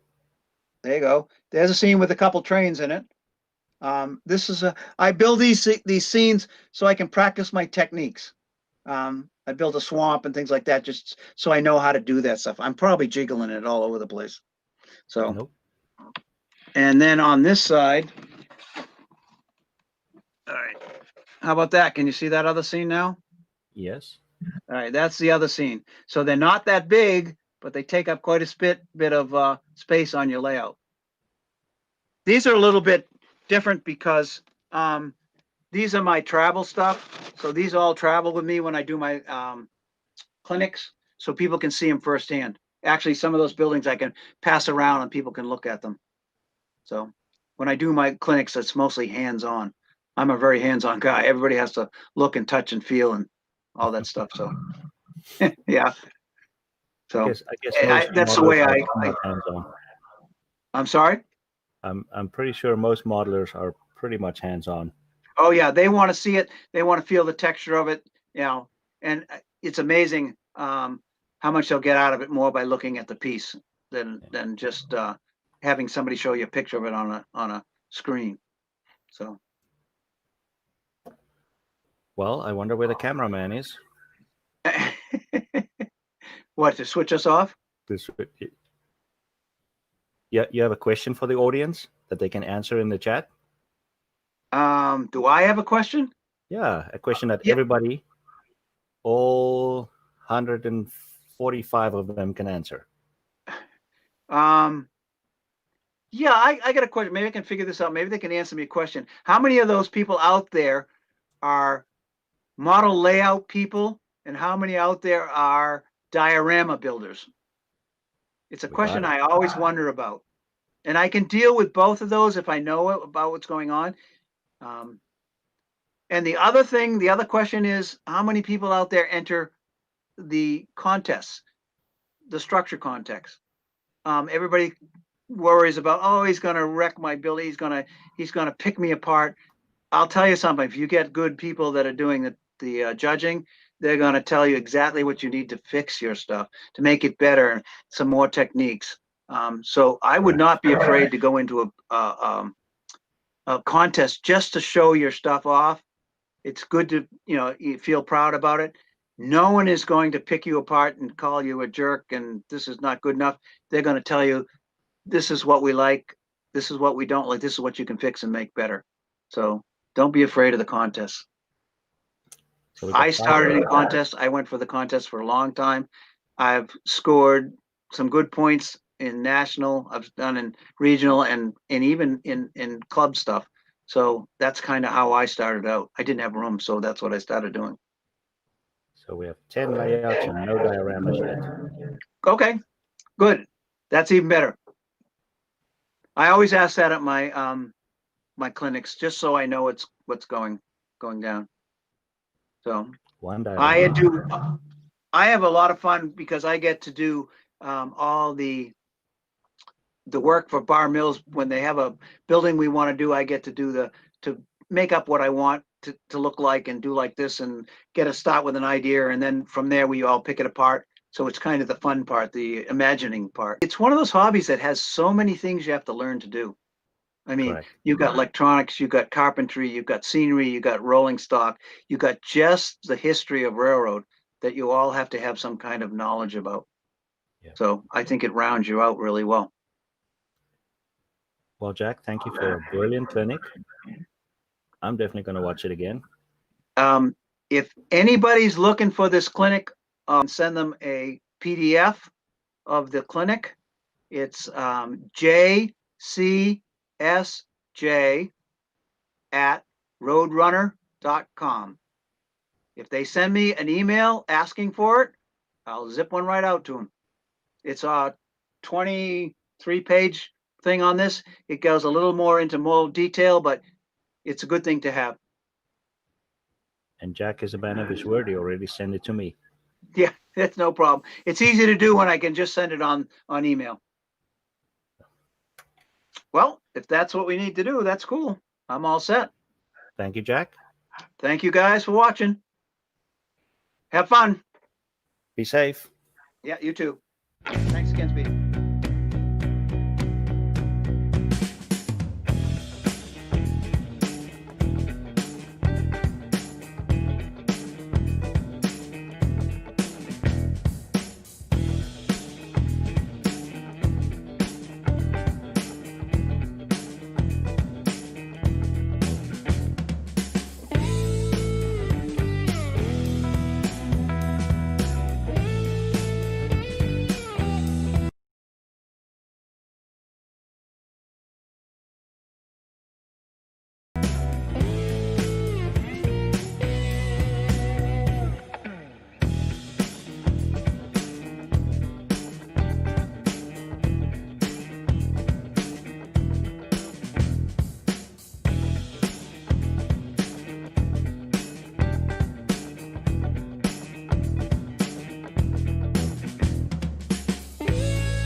Here we go. Speed at the bottom of the helix. Welcome to another Gateway X clinic presented by NMRX. Our next presenter is a studio segment producer for Trainmasters TV, also building a 15 by 70 feet freelance layout based on CSX in West Virginia in the late 1980s. We welcome Mr. Barry Silverthorne.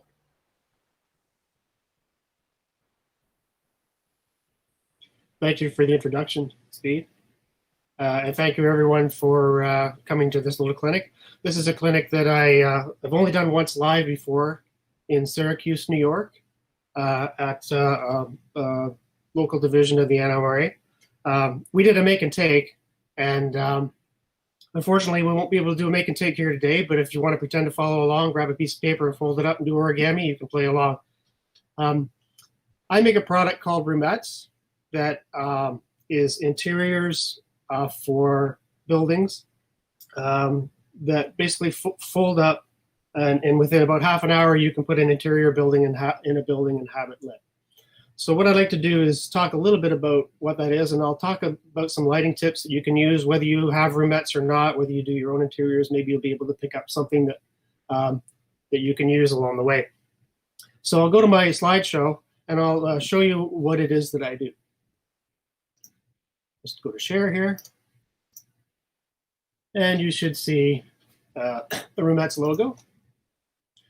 So what are Roomettes? Roomettes are basically a quick and easy way to add interiors to your structures, structures from a variety of manufacturers. And specifically, what are the features? Roomettes create the illusion of 3D using two-dimensional images on the walls of the building. They're laser cut cardstock that have graphics printed on them. The cardstock's about 15 thousandths of an inch thick. It's the kind of thing you can put in a building, and even if you have a damp basement, it's thick enough that it's not going to warp. And they're precision fit for the structure that they go into. So if a kit says it's designed for example, Dale's Place, it's designed to fit in a small town USA kit made by Rick's. I think that one is Sally's Antique Shop that it goes into. So it's designed so that it's custom fit for that building. And we'll talk a little bit later about generic rooms or adapting rooms to different buildings, but each one is made specifically to go in a building. And if you've put the kit together the way the instructions are given to you, the other manufacturer's kit, the building, the roomette should fit very, very precisely, and you shouldn't have any problem getting them in.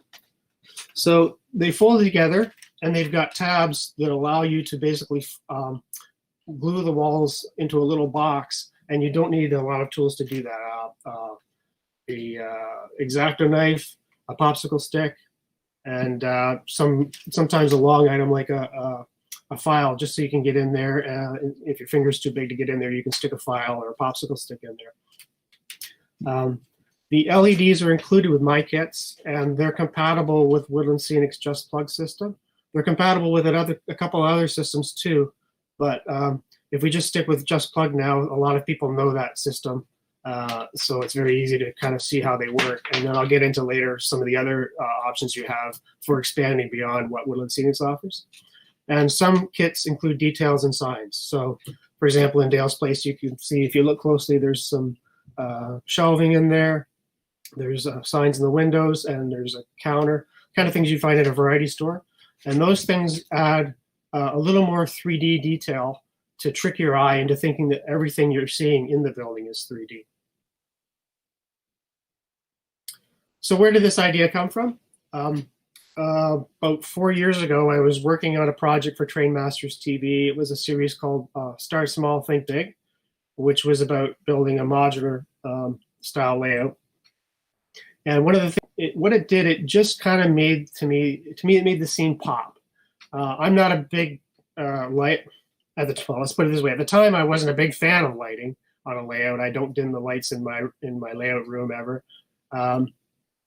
But these lights just gave a little bit of life. Well, what other things could I do on my own layout to add a little more pop like that? And since I model a overcast day, I thought it'd be really easy to do that, because my lighting is normally a little lower in the room, and it would just add a little bit of 3D detail to the buildings. And here's an example of that. This is my layout, and I've just added some exterior lighting to this coal loader and some lighting up in the coal dump. And you can see it just adds a little bit of drama to it. And there I ended up turning the lights out. So there's something I don't normally do, and I found a kind of a new way to enjoy my layout. So why am I using the Just Plug system? Well, first of all, it's quick and easy to get good results. It's super easy to get quick results. I think a lot of people are familiar with Just Plug. You can find it in just about any hobby store. The system's been around for, I think, about 5 years now, and they keep adding more and more accessories to it to add more different lighting options. The system itself, I'll just go through this really quickly in case anyone isn't familiar with it. If you look on the left there, you can see the most basic version of the system, which is a power supply, a wall wart, and then there's what's called a hub. That's a light hub. That box with the red stripe on it. And it has 4 outputs, so you can plug 4 LEDs into that, and each output has a dial on it. What we think of as a rheostat. It's not actually a rheostat, but there's a dial there that will allow you to adjust the brightness. And in case I forget later, I'm going to say right now, being able to adjust the brightness is very important, I think, when you're doing lighting structures, because you want to have it as subtle as possible. I think the thing that really ruins a good structure interior is to have too much light. So you really need to be able to dial down those LEDs. And part of the problem with dimming an LED is, unlike a light bulb where you can adjust the voltage and get a dimmer output on the light bulb, with an LED, if you dial down the voltage at a certain point, the LED will just go out. And usually that's a point before the actual dimness you want to achieve. So what this system will allow you to do, the Just Plug system, rather than changing the voltage to dim the LED, basically it keeps the voltage constant, and it adjusts the frequency of the voltage to kind of dial down. It actually makes the LED in a way flash. So it's flashing at a rate that your eye can't perceive, but the slower it flashes, the lower the light output is perceived by your eye.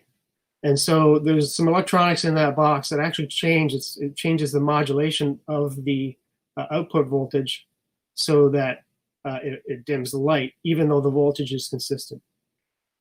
So on the right, you can see a setup, an expanded setup using this system. Once you get beyond the 4 outputs of the light hub, and especially if you're lighting a structure with several rooms in it, you're going to outgrow that light hub very quickly. So what Woodland Scenics has come up with is something called the expansion hub, which is the box with the blue stripe. And from that, you can power several light hubs in order to expand. And each one of those light hubs with the red stripe, each one of those outputs is dimmable. Now, if you look in the middle there, there's a box with a green stripe on it, and that's what's called a port sharing device. So you'll see it's plugged into one of the ports, and you've got 1 output into it, and you've got 4 outs. So that allows you to have to get, I guess, more expandability from one light hub without having to buy another light hub. The only caution is that when you dim that output on the light hub, all 4 of the LEDs on the port sharing device will dim the same amount. So if you have them all in one building, that might not be the best situation, because you might want to have one room brighter and one room dimmer. What I recommend to people is to spread those 4 LEDs out across several different buildings, And even though they're all the same dimness, they'll be either lighter or brighter in relationship to other LEDs in that building. The middle hub is what's called the sequencing hub. And that adds a little animation to the lighting so that you can have the 4 outputs of that hub randomly sequence on and off to simulate lights going on and off inside buildings. And there's a pot there that you can adjust the timing so that you can have that happen rapidly, or you can spread it out so that they change like every minute or a minute and a half. It's quite a big range, actually. That's a sequencing hub.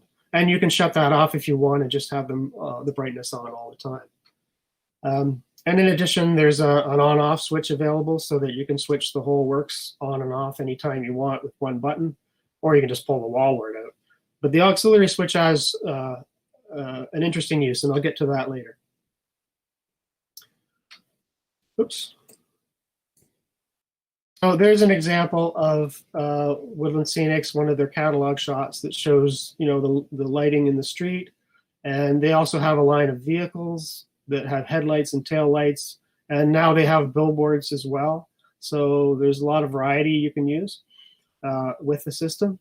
The one thing that I was never really happy with, though, was about lighting buildings. All their products are great. They're plug and play, and they give you a great effect. But I found their solution to lighting buildings was it could have gone a lot better, and that's where I think the Rumettes that I've made kind of fill that gap. They suggest using their window light diffusing window film, which is basically a translucent film that you put on the inside of the windows, and you can put an LED in there, and it spreads the light around so that you get an even lighting all over. You can black out certain windows if you want, but really there's no way of kind of simulating. This doesn't simulate individual rooms, and it certainly doesn't give any 3D depth to any of the rooms. Matter of fact, what it does to me, it looks like one of these paintings by the artist Thomas Kincaid. You might have seen these prints in Walmart or Target over the years, where the whole house is just kind of lit up like there's a fire inside. And I don't think that's kind of the effect that we want for our railroads. So here's some examples of some of the Rumettes kits that are lit with the Just Plug system. And this is a DPM building, which I think is City Cab, the DPM City Cab. Pam's Pet Shop. This is the more catalog showroom, or it's also sold as a fire hall. So I've turned it into a fire hall with a Rumettes kit. This is a Walther's tenement building. That building's about probably about 2.5 inches deep, so it's a backdrop building. Also, the building on the right, that's a DPM flat kit too. That's about an inch deep, that building. So you can see how it adds some depth to a building that otherwise would be just right up against the wall. This is a City Classics Crafton Avenue gas station. And it's got some 3D details in this kit. For example, the desk and the wiper blade box, just to give it, again, a little bit of 3D depth. And Schultz's Garage by DPM, this has been turned into the Easttown motorcycle using a Rumettes kit. So I'm just going to stop the slideshow a bit for a sec. And I'll show you one of the, the one we just saw, the Easttown motorcycle. That's the kit there. So if you were to pick one up, you'd see it's a bag with some cardboard in it, and there's some LEDs inside, ready to go. So I'll just show you how the kit goes together. It comes laser cut, and the reason it's laser cut is because if I tried to tell you in instructions where to cut and how to cut, you'd have to cut the front, and then you'd have to turn it over and cut certain portions of the back so that they'd be scored and not cut right through. And I found that was just going to be way too complicated for me to do that. And I can tell you, because when I do the prototype for each one, I have to cut these out by hand. And it is the worst part of my job, having to go through and figure out where to score on the back and where to cut on the front, and it takes forever. And I wouldn't want to do that to anybody. And the laser cuts way better than I ever could. The cuts are straight. And what it actually does is, I'll take it out of the fret here. There's about 1 millimeter of tab there that just kind of keeps it in the fret. I recommend using an X-Acto knife to get them out, but to do it really quickly, I'll just do it by hand. What's really cool about the laser is when it does cut the paper, it kind of cauterizes the wound, so to speak. And these perforated lines where it folds, they're burnt, and they actually snap very nicely, very cleanly, which you wouldn't get with a score with just using a knife. So I get a nice clean bend, and I don't even have to put a straight edge or anything along it to bend it. I just have to be careful that I bend it evenly, and I can bend that right into a box. Now, how long did that take me just sitting here talking? Like maybe 1 minute. And it turns into a box like that. Origami. So what I recommend for gluing them is you can use white glue. You can use Eileen's tacky glue. One glue that I found that works really well is something called Gem Tack. And I think you can get this at Michael's, most craft stores. It's about $10 a bottle. I really like it because I can use it on everything else on my layout too. I find a million uses for it. I'll give them a little commercial. This is great for gluing details on buildings because it has a little bit of a rubberiness to it. I find if I'm CAing sometimes on a building, the joint is very crunchy, crusty, and I can wax something and just knock it right off. With the Gem Tack, it's got a little bit of a rubberiness to it, so if I hit something, it doesn't always knock it off. So I find a whole lot of other uses for this. Anywhere you could use white glue. It takes a little longer to dry, but once it's dry, it's really flexible. So all I do with that is I take usually a toothpick or something to apply glue, and I put a thin layer of glue right where it says glue. And I usually do the bottom first. So I would glue the tabs and glue the bottom in. And what you can do is set that on your workbench and just take a popsicle stick, or even your finger if you can get it in there. And just, once the glue is set, just burnish it like that. And that burnishes the glue into the cardboard. Doesn't take a lot of glue. And I find that because it's a little tacky, it kind of holds things in place while the glue dries. So it's got a real nice stickiness to it that it's really useful when you're doing something like this. So once you've assembled all the rooms, then it's a matter of putting the LED in the top. And I'm going to show you, I'll show you some of the tricks that I use. I'll go back to the slideshow again and show you a few things that we can use as tricks there. So here's a building flat that has the glass glued in it. And I've actually used, what do you know, Gem Tack to hold the styrene glass in place. And what I sometimes do is once it's set is I'll take a little blob and put it on the corners. And when that blob dries, that glass is not going anywhere. And actually, what I've found about the roomettes is that if you're gluing the roomette onto that wall now with the glass in it, I don't know if you've ever had window glass fall out of the building like 2 years after you built it, and now there's no glass in the window anymore. The roomette will actually hold that piece of glass in there because it's pinched between the roomette and the wall. So as long as the roomette's glued in well, that glass is not going to go anywhere, which is really handy. And at this point, you can dress up those windows before you put a roomette in. City Classics makes really cool window shades, Venetian blinds, and drapes. You can put those in ahead of time. Also, before you put your roomette in, you may want to put in some other details. You can put figures inside the room. You just need to make sure they're really glued well, because once they're in there, it's very hard to get them out. I actually have had them come loose, like parts come loose inside. And it's not a happy situation. But what I've ended up doing is taking a very sharp knife and just cut a hole in the ceiling, reached in with tweezers and re-glued whatever it is back in place and then patched the hole in the ceiling. But it's not something you want to really do. So I always advise people to make sure any kind of details are really glued in well before you get the room sealed up. So here's an example of the LED that's attached to the top of the roomette.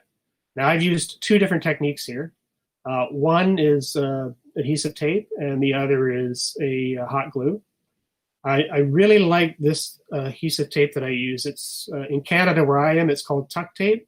I don't know if it's called the same thing in the States, or other parts of the world. But what it's used for is when you're building a house and they put Tyvek on the outside wall of the house. This is the tape that's used to seal the seams in the Tyvek, or in vapor barrier on the inside of the house. This tape is designed to last like for 100 years or more. So after it's been on for like 3 days, it's not going anywhere. So I really like this tape for wiring. I know I can trust that it's not going to dry out and peel off. But just in case it does, I've used a little bit of hot glue along the edge of the board just to hold it in place, and that will keep that would keep the LED from actually like popping out of the hole for some reason. If it decided, if the wires wanted to bend, that'll hold it in place inside inside the ceiling of the roomette. So here's the Woodlands Phoenix townhouses, all set up with what do we got there? 8 or 9 roomettes, and I've bundled them up into one trunk line that goes down through a hole in the layout. You only need probably about a 3/8 inch or 1/2 inch hole to put the plugs through one at a time, and then you pop the building in place. Now here's a tip. This is the plug that's on my LEDs in the roomettes kit. It's also the same plug that's on the Woodlands Phoenix kit that plugs into the hub. There's a couple tabs that go into the slot, and they have a little barb on them. And I recommend that you cut those off, take a few seconds and a sharp knife, and you might have to do it underneath your magnifier to see what you're doing because they're pretty small. But if you cut them off, these plugs are designed to go in aircraft and automobiles, places where there's a lot of vibration, and we just don't have that kind of vibration on our layouts, so we really don't need them. But what I find is when you're trying to unplug unplug the plugs from the hubs, sometimes you have to wiggle them a lot, and it's just like there's no reason to do that. So if you cut those tabs off, they will stay in, but when you go to pull them out, they'll be a lot easier to remove. Okay. So I'm just going to show you a couple things. Here I have, this is one of the hubs that's used to power the LEDs. And I said I was going to show you some other options. And one of them is something made by our friends at NCE, the people that make the power cab. And this is something they call the illuminator. And what this is basically is the same thing that's in the hub, but it only has 3 outputs. But what it does have, well, it's a decoder. It's a stationary decoder. So it can be powered either by 18 volts, 12 to 18 volts, I think, or it can be plugged right into the bus of your layout, your DCC bus for power. And it has 3 outputs that you can adjust the dimness using these CVs on the decoder. And it also has some effects on it. So it does things like flashing, or if you wanted to simulate a fluorescent light or a flickering TV, those effects are built into that. The Woodlands Phoenix Hub doesn't have the effects built in. So if you want to do something special, you can do that with an illuminator.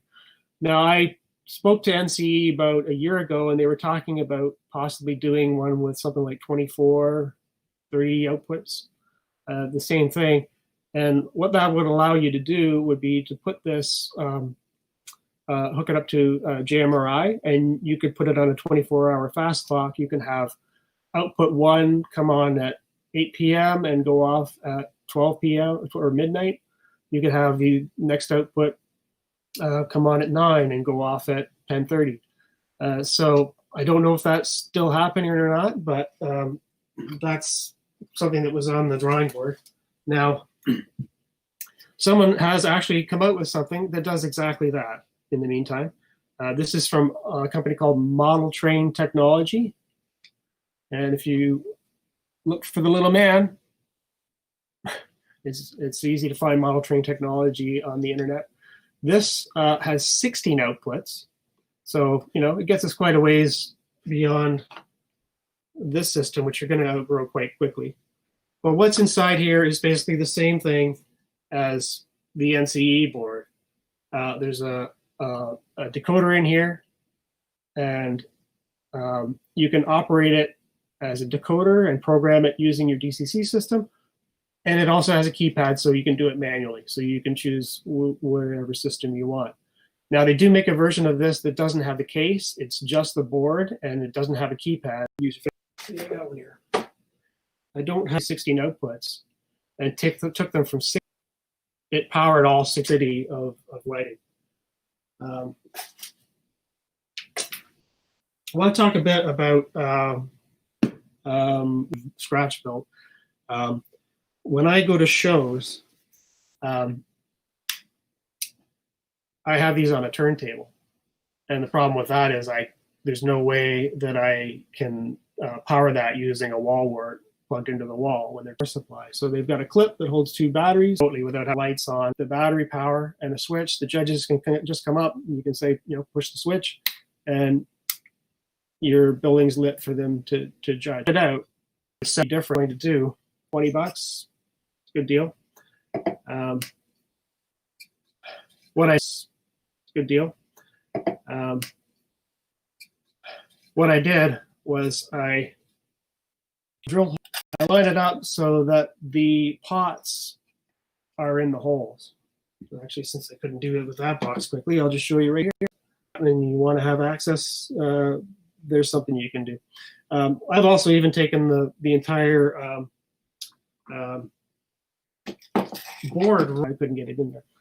I've actually taken the board out of this and put it right inside the building. So I have one wire going in the building, and then I adjust all my pots, put the roof back on, and all of the guts are right inside of the building. A little hard to do in HO with a small building like this, but I've done it in no scale.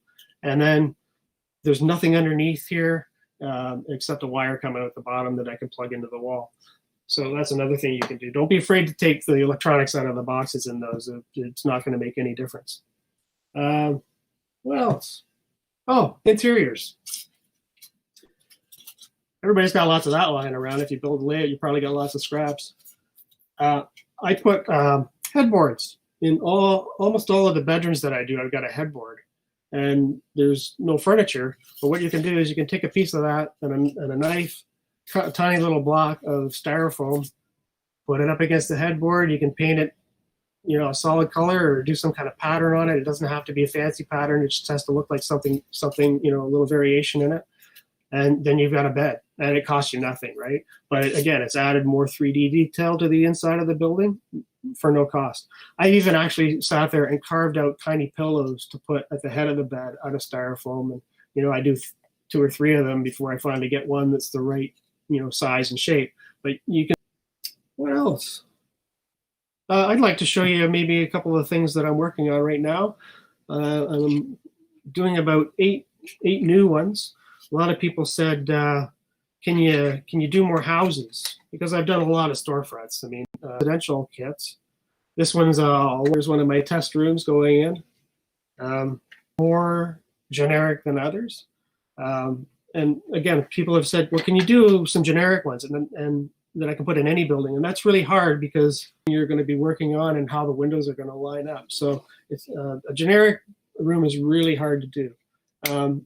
These DPM townhouses are probably one of the more versatile kits if you want to put them in other buildings, because they do have some side windows, but most of the rooms face the front. So if you took that box out of there like that, right, then that room, if it didn't have that window on the side, that could go probably in any building that doesn't have a window nearby. And so a lot of the residential kits that I'm working on now are handy for that. You can break them up. You basically kit bash. You could put a piece of furniture over the window if you didn't have a window there. But I leave it up to people's imagination to make that work. I can't really advocate that people, if people ask me, can I do this? I'm like, well, no, because I don't want anybody to say, oh, you said I could do this. But if you're creative, you can put them in even in a scratch built building that they weren't meant for. So something to try. Let's go back to the slideshow again. Here's one of the residential rooms that I'm working on right now. And you can see the headboard there. There's a headboard, but no bed. So that's where you can slide a piece of styrofoam up there and make your own. Let's just move to the next one. Yes. And this one's designed to go in the City Classics Railroad Avenue houses, the company houses that Jim Sacco makes for City Classics. That's the other thing too, is it's very hard. I find it very hard to decide sometimes whether to make a 50s interior or an 80s interior or a very modern interior. And luckily there's a lot of houses that still have furniture from the 1970s, my grandparents. But that's something I always have to kind of wrangle around. And oddly, it's very easy for a 70s interior to pass for a 50s interior, when it's inside a building. Just wanted to mention that one of the things I do is I make packages available on my website. So, for example, if you wanted to do the Mongillo Jewelers roomette, I make little packages that have, everything you need to do it, including a little sample of the gem tack, but we don't want to talk about too much about that. That's too much of a commercial. If you're interested in this kind of thing, I run a Facebook page called Model Railroad Interiors and Lighting. And people come there and they just post whatever projects they happen to be working on. It's a place you can ask questions, have you tried this, or do you know of anything that does that? So check that out if you're interested. And there's a sample of one of the group members, something they've done. Stop by if you're interested. And that's what I have to tell you about roomettes. And if there's any questions, we could probably field some questions. Well, you answered most of the questions. Most people want to know if you can do O-scale buildings or O-scale roomettes, and if you can do more homes and more storefronts. Like you said, that's the questions you always get. It all depends how long I live. If I live long enough, I'll do every building. I mean, there's an interesting procedure for choosing a building. Sometimes I just walk down to my stash. We've all got a stash in the basement that's been sitting there for 5 years. I go up to the buildings and I just pick one that, that's something I'd like to work on today. Other times I have to figure, there's literally thousands and thousands and thousands of these DPM kits. So I have to choose some days the most popular ones because I know those are the ones that people are going to, more people are going to want. But Helgen kits that I've been modelers don't really use anymore because they might regard them as being too toy-like or whatever. But I find when you put lighting in them and add some 3D detail to them, makes a huge difference. So O-scale, although we think of O-scale as being twice as big, when you fold a room out in O-scale, it's actually 4 times. That's a bit of would fit in an envelope this size, and you get one set of walls and another set of walls, and then you have to glue them together and then fold them. Mm-hmm. But I'm still kind of on the fence as to how much demand there would be for O-scale ones, especially when the O-scale, O-scale people are really good at detailing in 3D as it is, Correct. And to tell you the truth, I was really surprised by N-scale. The response in N-scale has been great, and that might be one reason why is because it's really hard to do, any kind of detailing in N, right? So I think there's a lesson there, but I may release the O-scale one. We'll see how things go over the next year. But right now I'm concentrating for this fall on HO again, hoping to get into the Walther's Merchants Row. A lot of requests for Walther's Merchants Row because there's so many of them out there, right? Yep. And they've got great big windows out front. So, do you have different era inside of some buildings? Yeah, Or and only that's one. right now. I only have one era for each kit. However, the way I've numbered my kits, I've numbered them with a system that allows me, if I want to rerun, say for example, Dale's Variety. Dale's Variety, I think, is probably 1970s, 1980s. But it could go up to present, and it could go back to the 60s. But I've numbered them such that there's a series exactly the same template. Right? That's nice. Look at a finished kit at a show. I've come close to hitting as many people as I. But now, there was a question about LEDs early on.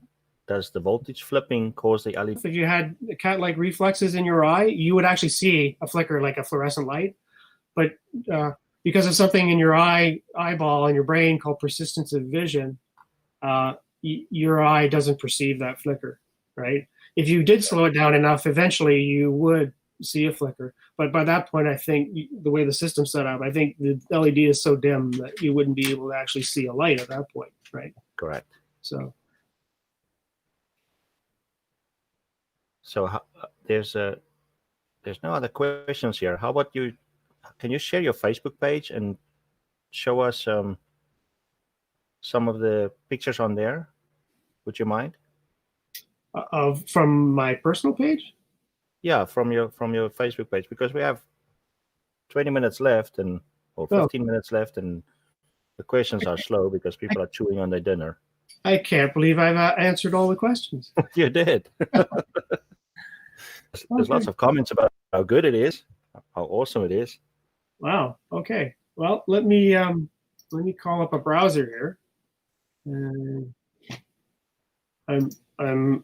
I'm new with Whereby, so I don't want to hit the wrong button and all of a sudden everything disappears.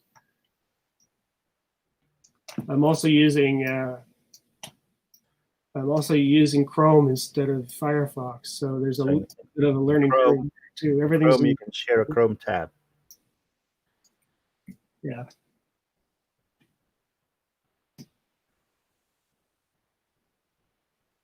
Okay, just give me a second. I'm just going to fire up Firefox because that'll get me there faster. Look at me learning not to use Chrome.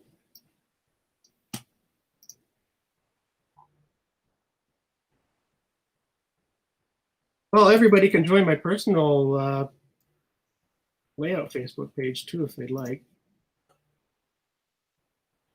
What about customs? People say you should be offering custom designs. Yeah. Well, yeah. The problem is that, and one thing I didn't talk with the laser cutting is that it's really difficult with a laser cutter to tell the laser where that image is on the page. Correct. And that's where it's the kind of thing that has to be mass produced. Because when that's on a sheet and you put that in the laser cutter's blind, right? It doesn't know where that image is on the table, right? And so you can guess, you can say, well, just cut it this one and we'll see, and we'll move it, you know. But then you move it and you didn't move it the right way and you're moving it all over the place. So rather than tell the laser where the image is on the page, we have a system, and I have to give props to Tim Warris at Fast Tracks for the genius ideas coming up with this. Rather than tell the laser where the image is on the page, you basically ask the laser where it wants to cut, and then that goes where it wants to cut. And there's a way to do that, but you have to kind of fool the laser. But there's a lot of setup involved in doing that, and that's what makes it really hard to do custom. But if the price is right, then someone might just pay it. I'll do one or two if somebody wants to do that. You know what? At that point, I'd probably be better off designing it for them and then just cutting it by hand. And I would, as much as I don't like cutting them by hand, but yeah, it'd be a lot more cost effective to do that. Yeah. Anyway, well, if that's all the questions, so you'd like to see some layout? Yeah, an excellent product.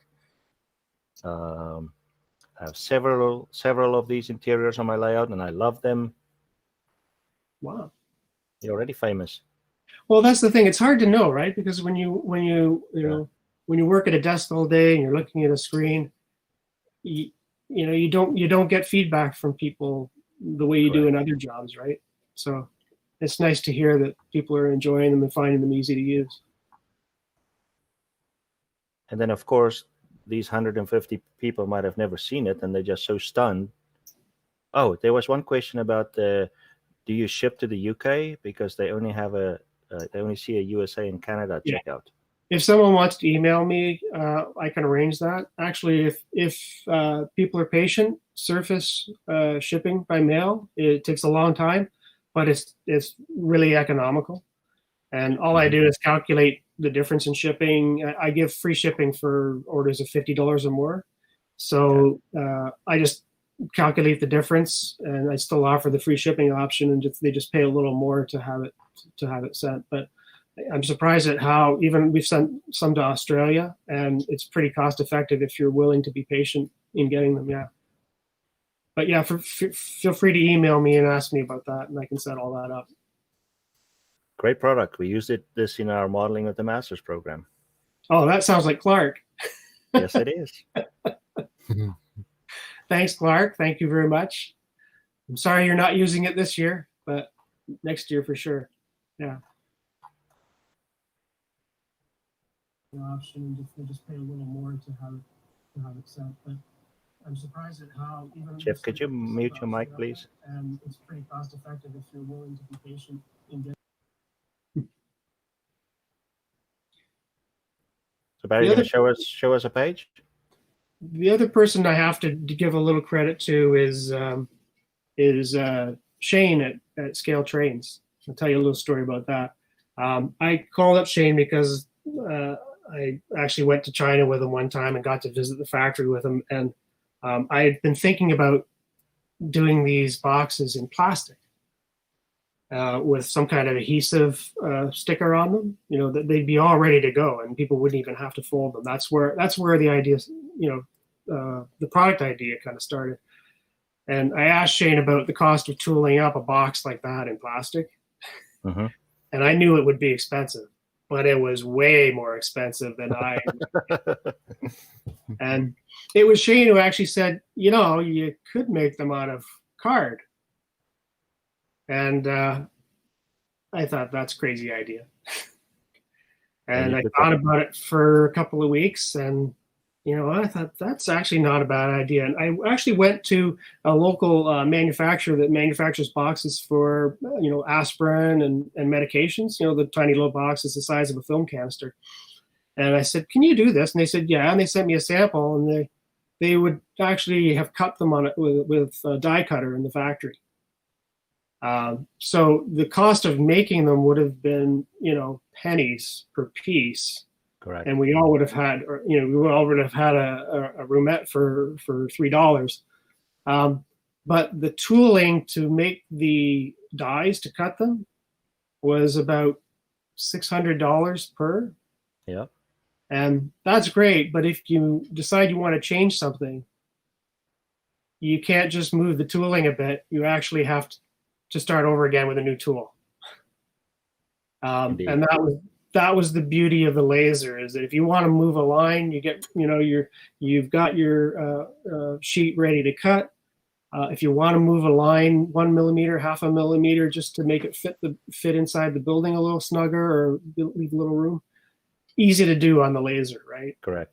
And it's only the cost of the guy on the computer moving the line, which is pretty cheap, right?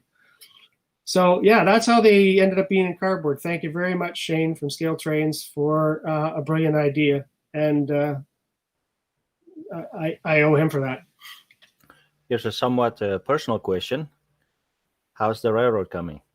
How's the railroad coming? Well, haven't we all had a lot of time to work on the railroad?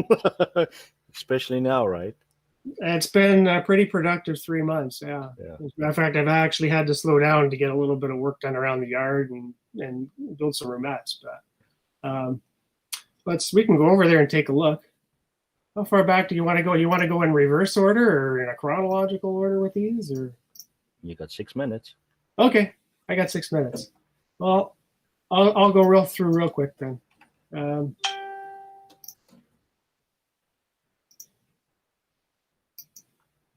So what I'm building here is a fictitious line in West Virginia of CSX. I really like the color of the 1980s in the variety of road names. So there were if I'm modeling the late 80s, I've got two or three different CSX paint schemes. I've got chassis, B&O, Seaboard, family lines. Lots of color. That's what I really like about it. I started building this on the eve of my 50th birthday, about 5 years ago. I said, if I don't start a railroad by the time I'm 50, I'm taking all this stuff and I'm going to sell it at a flea market. I'm going to get rid of it, because if I don't start now, there's no way I will ever finish it. So on the eve of my 50th birthday, I had some plywood delivered. And the next day I spent my birthday in the basement, which is a great way to spend your birthday. Just zip through some photos here. This is some experiments with styrofoam. I've since moved on to using hard shell techniques. But you know what? Carving styrofoam is fun. I like to vacuum up all the little pieces. This was the first section I built, which was about 24 inches. 24 feet long and about 8 to 10 inches deep at various places. I think we had Jack Ellis on earlier talking about backdrop buildings. I learned a lot from Jack Ellis and put it into play here. I don't like to brace this is the upper deck. I don't like to brace my levels with bracing underneath the layout. I don't like the clutter. And so what I do is I put bracing on the top in places where I can hide it. So you can see in this is the tunnel where you saw the styrofoam. I put bracing inside the hills, and you can hang off of that like it was a bar at the gym and do pull-ups because of the strength of those braces. So I don't have anything hanging down underneath. I do all my bracing from the top. I think I'm going backwards. I'm going the wrong way.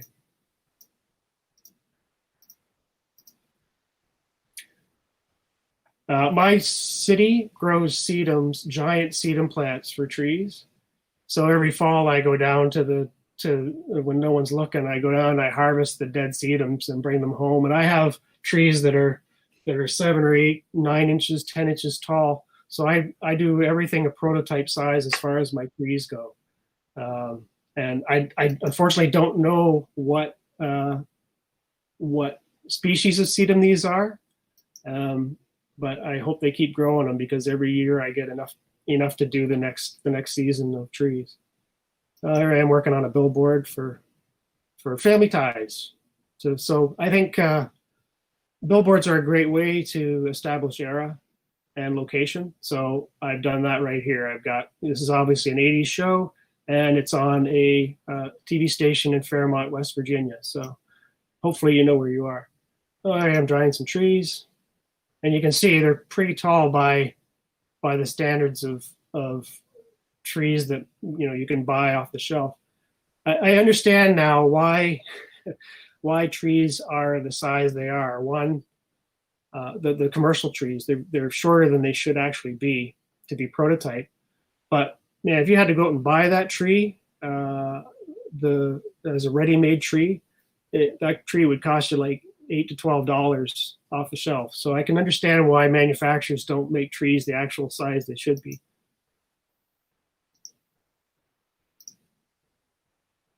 Here I am building a way to hide the entrance into the staging yard.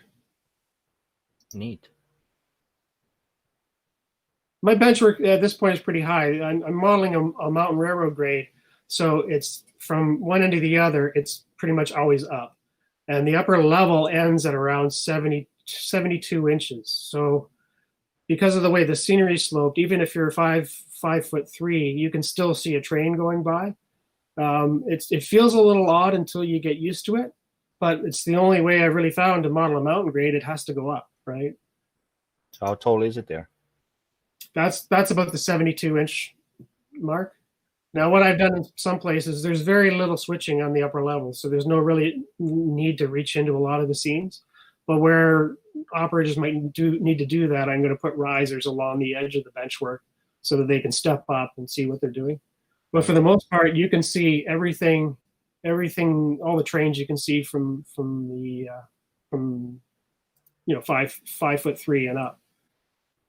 I'm 5'11", so I have a bit of an advantage. The thing about a railroad like that is, no matter what height it is, there's only going to be one spot where it's the optimal height. And that's going to be different for everybody depending on their height and what their preference is. So you're never going to be, as if you're modeling a grade, you're never really going to be happy with every spot on the layout. So Correct. Whiz through here so you can see some before and after. Here I am using cardboard cutouts. These are buildings that I photographed in my neighborhood and photoshopped and glued onto flats. I really don't have a lot of space for buildings here. So once the trees are in front, these buildings are just kind of background action. You don't really even notice them. Here I am getting ready to add some fascia. And there it's cut. Boy, it's nothing like fascia to make you feel like you've actually accomplished something, right? Correct. Oh, what did I do there? I made a time capsule. There's a newspaper article in there. So someday when I'm long gone and somebody rips my layout out, You gonna slip a $100 bill in there?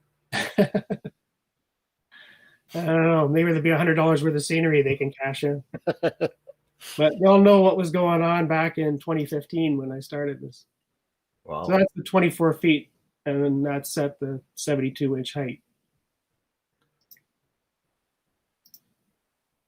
Oh, you can see what I've done there. Another reason I've put a hill there is the bracing's hidden in the hill, but I also have ductwork that goes up the wall for the cool air. Now, when I had the house built, I had trusses put in the ceiling, so there's nothing hanging down below the trusses. And the guys who came in to put the vents in said, well, we have to run the cool air ducts, and we can't run them up where the hot air ducts is, so they have to hang down. And it took me a few days to think about it. I thought, well, I'm never going to use the space under the layout for anything. Why not put the ductwork, cold air ductwork on the floor, and then run those ducts up to the upstairs in the wall, recess them into the wall. So I still have a little bit of ductwork on the wall that I have to cover. But man, it's so nice when you come down here and there's nothing hanging down from the ceiling. There's no poles, there's no ductwork, no nothing. So sometimes you got to stop and think things out. How can I do this to get around these barriers? Oh, one day I decided I was going to go down to the river and cast a lot of rock. Neat. And a lot of rock. So I now, when I need a rock, I just reach in the box and pick one that's the right size and shape. And there I go. Did a little bit of weathering one day. There's a lovely number 10 turnout from Fast Tracks. I said, should I use a number 12? He says, number 12, that's pretty big. So I settled on a number 10.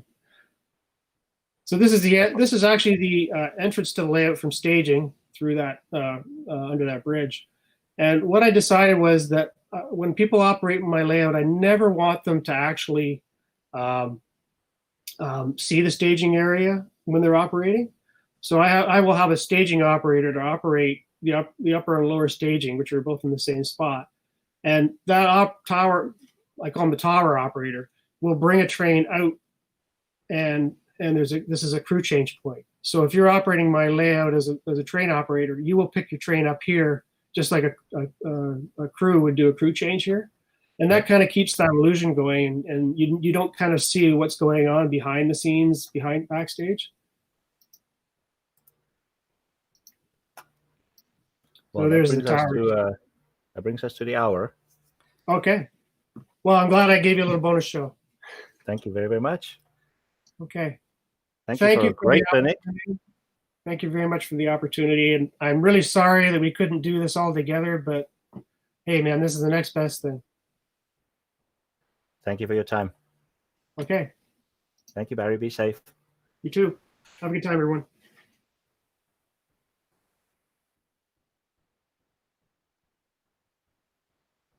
Why not?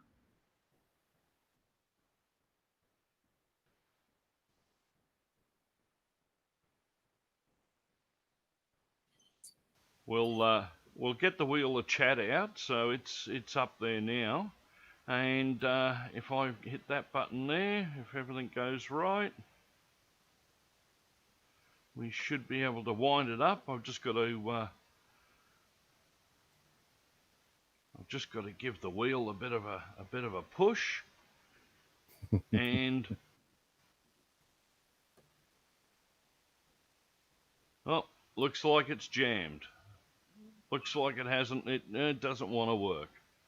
So something's gone wrong there. Anyway, okay. One day we need to show the audience what's happening behind the scenes. Yeah. Anyway, so we'll head to the schedule, and we'll be back in a little while.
We're back again. This is Speed at the bottom of the helix. Our next guest is a member of the Lone Star region, very likely the second closest clinician that lives close to me on the board of directors, as well as MMR number 620. He certainly excels in track work and scenery, so let's give our attention to Mr. Jeff Palmer. Hi guys, this should be an interesting experience since I'm not completely up on all of the things here, but I should be able to get this thing going at this point. I think. There we go. Good. One of the things in the scenery that everybody has in one form or another are some kinds of roads, whether it's a dirt road, gravel road, blacktop or asphalt type of road, or a concrete road.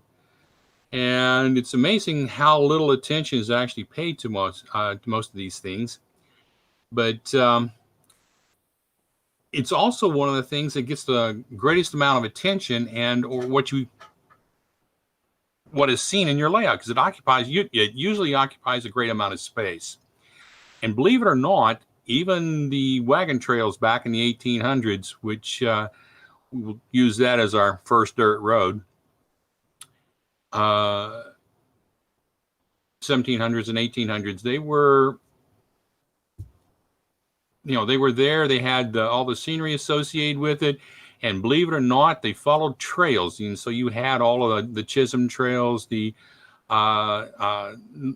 Mormon trails. You had all of the various trails that people actually would go up and sign up for lack of better terms, an adventure. I want to go to California. Therefore, you're going to go on the Oregon Trail, or you're going to go on the Mormon Trail to go through Utah. You're going to you're going to move cattle from Texas up towards Kansas City and up through Omaha. That area is going to be on the Chisholm Trail. They were the early roads. So getting, just kind of going from there. But when cars and trucks and stuff like that started showing up in the late 1800s and early 1900s, things got more formal. So basically what I'm trying to say is depending upon the era you're wanting to model, you might want to give some detail. I mean, the wheels on the old wagons that went through, on the Oregon Trail, we'll say, they're 4 feet wide. I mean, they're 4 feet apart. And so basically you have two wheel tracks that went down. And if you ever watch, the wagons don't fan out and go abreast. They follow one another. So those trails get, well ground down, and basically it's just a dirt road. And then it came, the early 1800s and 1900s, late 1800s. And we started getting more formal. We started getting things like streets through towns. I mean, we always had streets through town, even in the early days, but we didn't have the same kind of vehicles. We had the wagons and buggies were giving way to cars and trucks, and therefore the distance that was required for these vehicles to maneuver went from about 4 feet wide to about 6 to 7 feet wide. And therefore we ended up with lanes. If you look at the mid 1900s, we'll say in the 30s, 40s, and 50s, the width of a lane was basically 8.5 feet. Well, when the big 18-wheelers came along, that was a problem. And then you've got some heavy excursion equipment, excavation equipment, construction equipment, and some of those are huge. If you stop to think about those big mining trucks that you see, that they're 32 feet wide. They need a big lane. So anyway, you got your interstates and stuff like that. And so if you're modeling a more modern era, doing concrete type streets, and notice that basically the modern roads are about 8.5 to 12 feet per lane, depending upon the era. They were actually wider in the 50s and 60s than they are today, as cars got basically better and people became hopefully better drivers. But and the concrete sections for those roads became about 20 feet long. And if you will notice on your concrete roads, those are not boards they put in there to separate the sections. They actually went and cut them. And there's a whole science and reason for it. But they cut down about 4 inches into the concrete, specifically so that heat and cold and the expansion and contraction of the road can take place on those joints. So anyway, to make a long story short, there's a whole evolution and or history associated with the roads. And so basically they all started out with the basics, the dirt roads, the paths, the how to get from my ranch to your ranch to into town to sell the cattle, the vegetables, or whatever it is I happen to be my produce, then moving into the various areas. And so these roads became functional, starting, like I said, with the wagons that we talked about earlier. If you notice, they're falling in line. There's not, like I said, they're not fanning out. They're not going anywhere. This is a typical picture. It's not a specific picture of any one of the other trails. This is just saying, hey, this is how we move west from, say, St. Louis or wherever the starting point, Kansas City, and basically on our way to whatever Western destination we wanted to go to. So it's an opening. And today you can sign up for quote unquote adventures. And so you can still see some of the old, at least here in Texas, they allow us to still have adventures and you can get on the trails. But if you notice the trail there, because I mean, it's those trails are formed over basically repeated access over, dozens and dozens of years.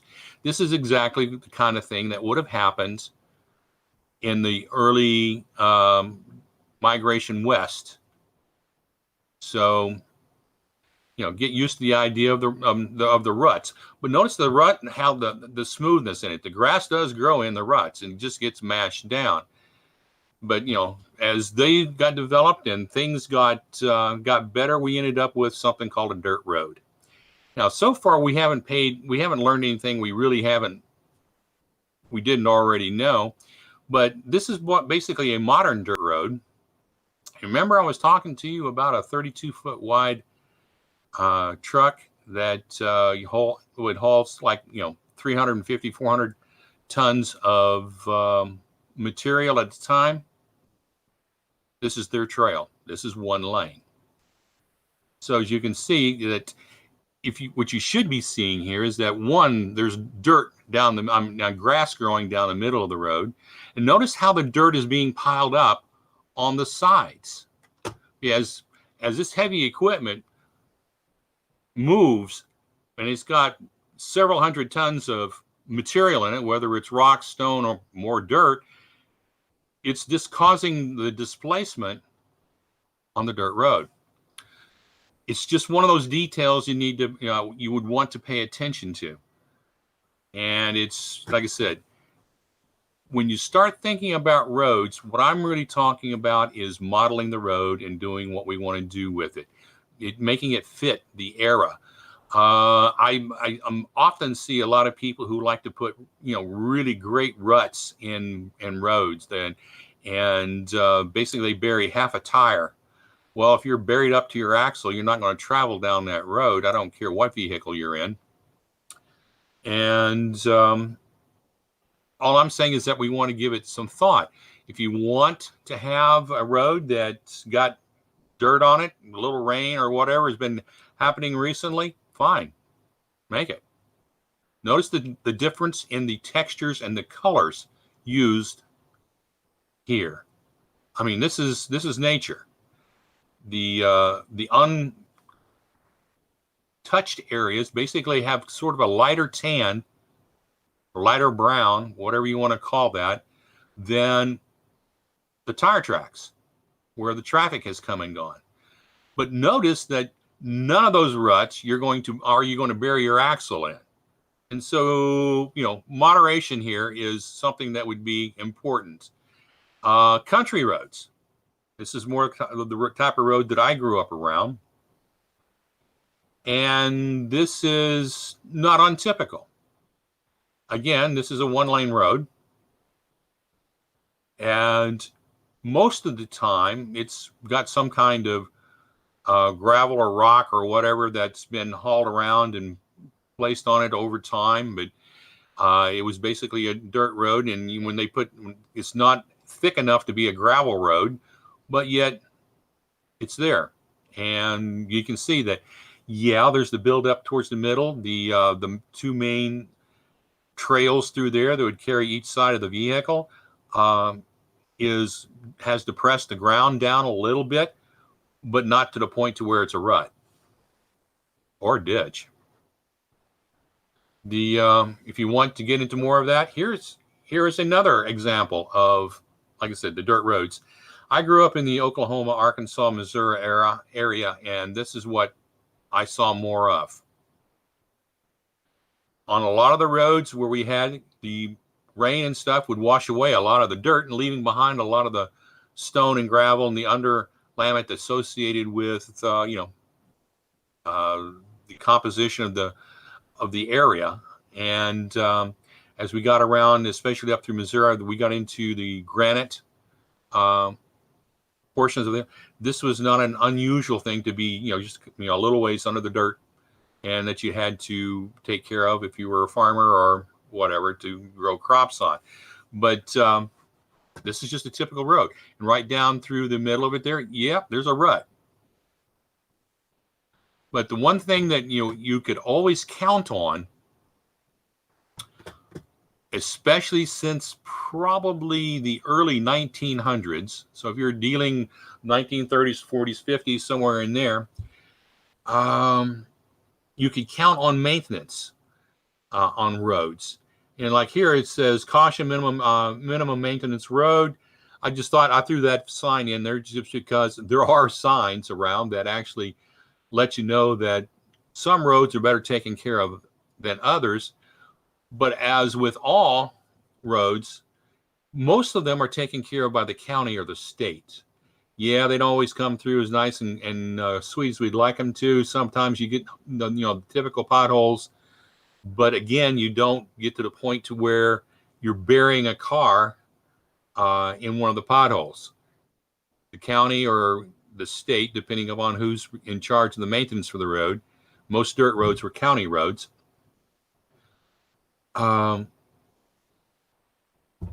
They took care of it.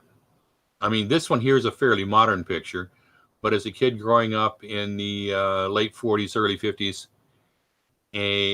this was not an untypical scene. In this case, the road grader would be a little bit older and a little bit of a different style, but the concept and the use of it would be the same.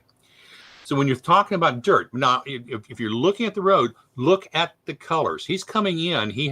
Someone has dumped a load of dirt that he is now going to spread, because it is not the same color as the dirt that's already there. But also notice again that as a result of weather and stuff like that, the splash along the side, I don't know a better term for it, but the debris along the side of the road, which you will also probably grate down, has a different consistency and a different look. So if you're modeling a road and you want to get in there and do some really interesting work, you've got color. It's not just monotone. So much for dirt roads. They, we see a lot of them on layouts. The things that I like to use are generally something along those lines. I usually use the Arizona rock and mineral type materials. Once I can get in various colors and I can get in various consistencies, and it works really well. Now there are those people who go through the old school of, I want use my own dirt. That's great. I don't have a problem with that. If you're going to do it right. I've had a couple of my friends who did not take care of the dirt that they wanted to use out of their garden, and they ended up with various growth of mold and fungi on their layout, which kind of made for some interesting scenery, and as it got older, even interesting smells. But if you're going to do it, Lou Sassy probably did the best write-up on, I know, of using various kinds of material for ground cover. You might Google his information. He's done a lot of the Cullenback books. But basically, what you do is you take the dirt, you mix in a capful of Lysol concentrate, mix it up really good, and then spread it out on a baking sheet and put it in the oven for about 30 minutes at 200 degrees. And what that will do is it will kill, between the Lysol and the heat, will kill any insect eggs that may be in the dirt. Because keep in mind, the dirt itself isn't living, but there's a lot of stuff that live in the dirt, and that including the mold and the fungi. But there's a whole story behind a whole outcrop of, well, we'll just call them roaches for lack of better terms, that a friend was experiencing. He didn't understand where the infestation came from until he figured out where they were hatching. And that's an interesting story that we can get into. But he had to do some serious extermination. But as roads evolved, we went from the dirt road basically to the gravel road. And the reason being is very simple. The counties get tired of maintaining roads, and so dirt roads require a lot more maintenance than, say, a gravel road. And again, there's a whole science behind basically how gravel roads are made. This is not a new slide by any means. This is a very old slide, but notice that there's a slight curvature to the surface for each of the two lanes going each way, and then there's provides for a shoulder. You ever heard of the thing called the bar ditch? Well, that's one of the things you got to out in the country, and they were always usually along the edges of gravel roads, because the idea is that the rain, snow, and so forth, as it melted, need to have a place for the water to run to. And so ditches became a requirement. Did you see those along dirt roads? Yeah, you did. There were some, but it became more mandatory on the old gravel roads. And so sometimes you see them, sometimes you don't. Here's a gravel road. Not so much of anything there. I also know that this particular road is from a fairly arid area, so they were a little less concerned. But this road, you can see the definite curvature associated with the road. There's not a bar ditch, but it's high enough up that the curvature becomes apparent, because you can see that just in the quantity of leaves along the road, that the water would run off, i.e. lower maintenance, i.e. less tax money being spent. The gravel roads pretty soon became parking lots and other features that we still see a lot of. Anybody who lives out in the country, this is not an unusual scene, especially around co-ops and various kinds of. On this one, I think this one here is actually a maintenance building, but yeah, it's used for parking lots. Again, there's nothing special there. I usually use the finer ballast for gravel. I model an HO, and gravel to me is something that I should probably have about 20 pieces of gravel going from the heel of my shoe to my toe. Most of the larger dirts that are available, like O gauge here, this one here's in that bag shows O gauge ballast, is a little too large. I mean, it's nice for different size rocks and it adds contrast, but the long and the short of it is that I use the fine ballast on my HO. The reason being is that if I take one of the Pricer figures, or whoever else makes a figure, Woodland's Scenics figure, and I set it down there, that the figure's foot can cover more than one stone. I like being able to put it down there, add a little more realism to the size and to the area area that can be covered by a figure, and that's just me. Other people do it other ways. I can tell you that some of the results that you can get kind of look like this.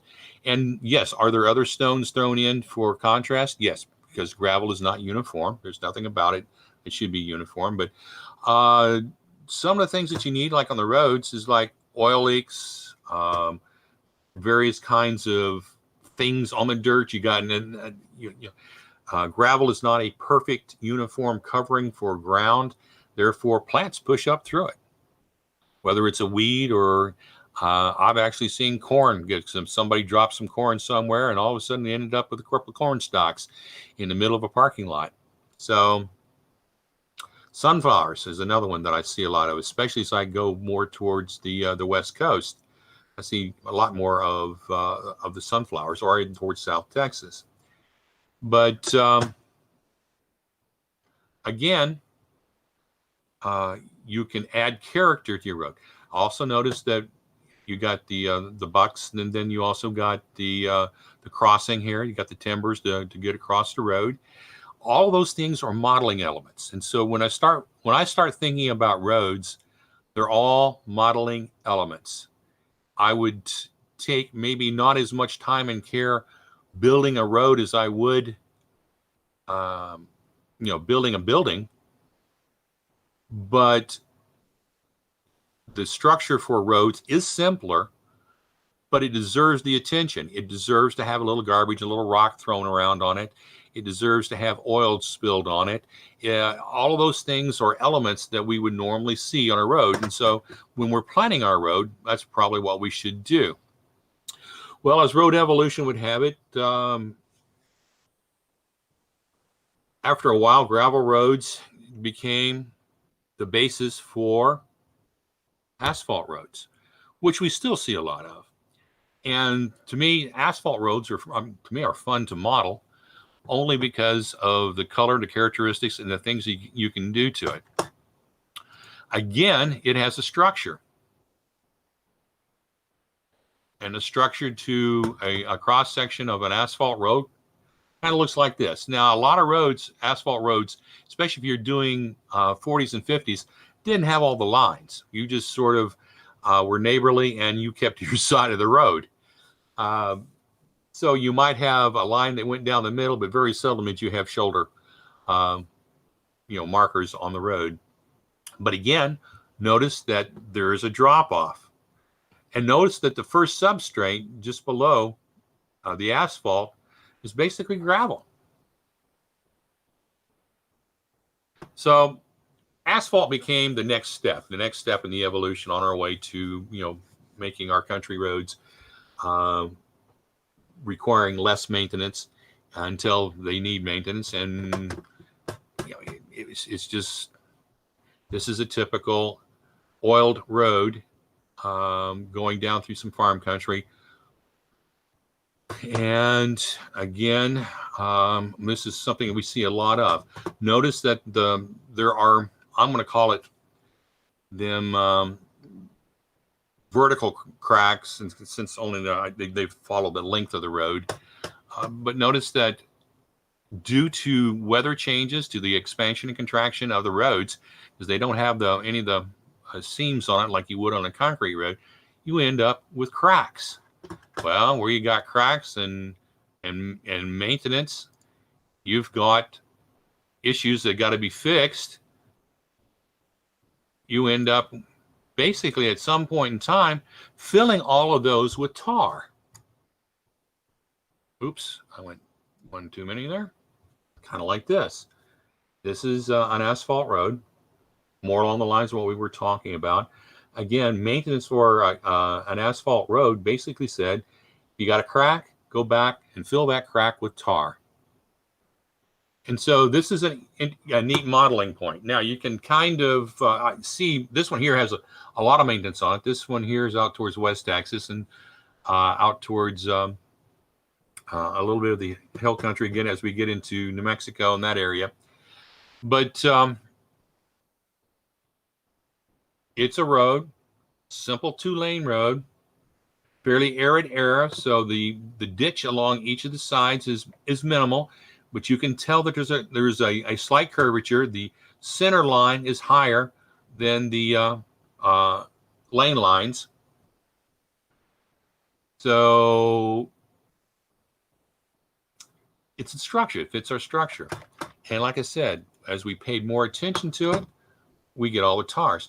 But the thing that I like about the tar, it adds an interesting contrast. You have the gravel and dirt that makes up the tar here mixed up, because I mean, over time, I mean, there's as much dirt and other debris that's been put on the road and has been ground in as there is anything else. And so you look at filling all the cracks with tar. That's an interesting model point. And again, the materials for that are fairly straightforward and fairly easily obtained. I use the Arizona Rock and Mineral mainly because I lay it down. It comes out a fairly nice, dark, deep gray. But if I go back over that with a little piece of sandpaper, it turns into the lighter gray that we see on a lot of the roads and in some of the earlier films or earlier pictures. We got, and I can take that, and like I said, mix it with the glue, spread it out with a knife, a putty knife, and it will dry within, probably an hour or so. I can go lightly sand it, and all of a sudden I've got a relatively used road. And basically that's what these are. This is off a friend of mine's layout. And this is the asphalt road that I built on his layout. And notice all the cracks. You have the cracks going across along the edges. All of those are done by markers with very fine points. The finer the point that you can get, the finer the line you can draw. And as a result of that, you can add all kinds of interesting detail. But like I said, I like asphalt, and it's one of the things that I generally try to encourage on people, more so than dirt roads and trails. If you're going up to a farmhouse, you want a dirt road. Very seldom does a farmhouse have a concrete driveway. It might have a gravel driveway, but I can almost guarantee that it probably came off of a blacktop road, or the blacktop road has been replaced. It would be a concrete road that goes up to farmhouses. I grew up in the North Dallas area back in the days when North Dallas it was mainly farm fields. And this is what we saw. Parking lot, this one here has little oil splatters here and there. It's got, again, the cracks in the road.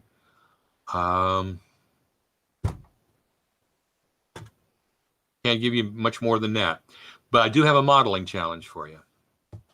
This was a picture I came across while I was putting together this particular presentation a couple of years ago, and I thought this was just someone was having fun. I think this was basically someone's editorial about the conditions of the road in this town, and I thought it was good. But it's a modeling challenge. It's one of those things that you can get into and have some fun with. Well, needless to say, most asphalt roads are given way to concrete roads, and they have a definite shape, contour, if you will. And if you look at again the cross section, you can almost see the evolution of roads here. Notice the asphalt base underneath an aggregate sub base. And then it has the road base with you can see the rebar. That's what all the little round circles are there. It's running down through there for the concrete. Yep, it's got a center line, but also notice the curvature. The idea is, again, you get water off the road and off into the ditch alongside, or into one of the culverts where it'll go into the sewer system and drain off to one of the lakes someplace. But here's what happens when you have a lot of neglect for a concrete road. Now, to me, this is an interesting modeling challenge. I have not tried this one yet, but I saw this particular road. And I said to myself, this is a modeling challenge. Look at it. I mean, this road, it has been neglected. Let's face it. You can see the curvature. You can also see where the center line has been worn off, but you got all the grass growing up and all in the cracks. Therefore, this particular concrete road was probably not poured very thick. And it's in definite need of maintenance. Need to talk to the county about that one. More typically, you see something like this. And again, you can see where the concrete's broke up into sections.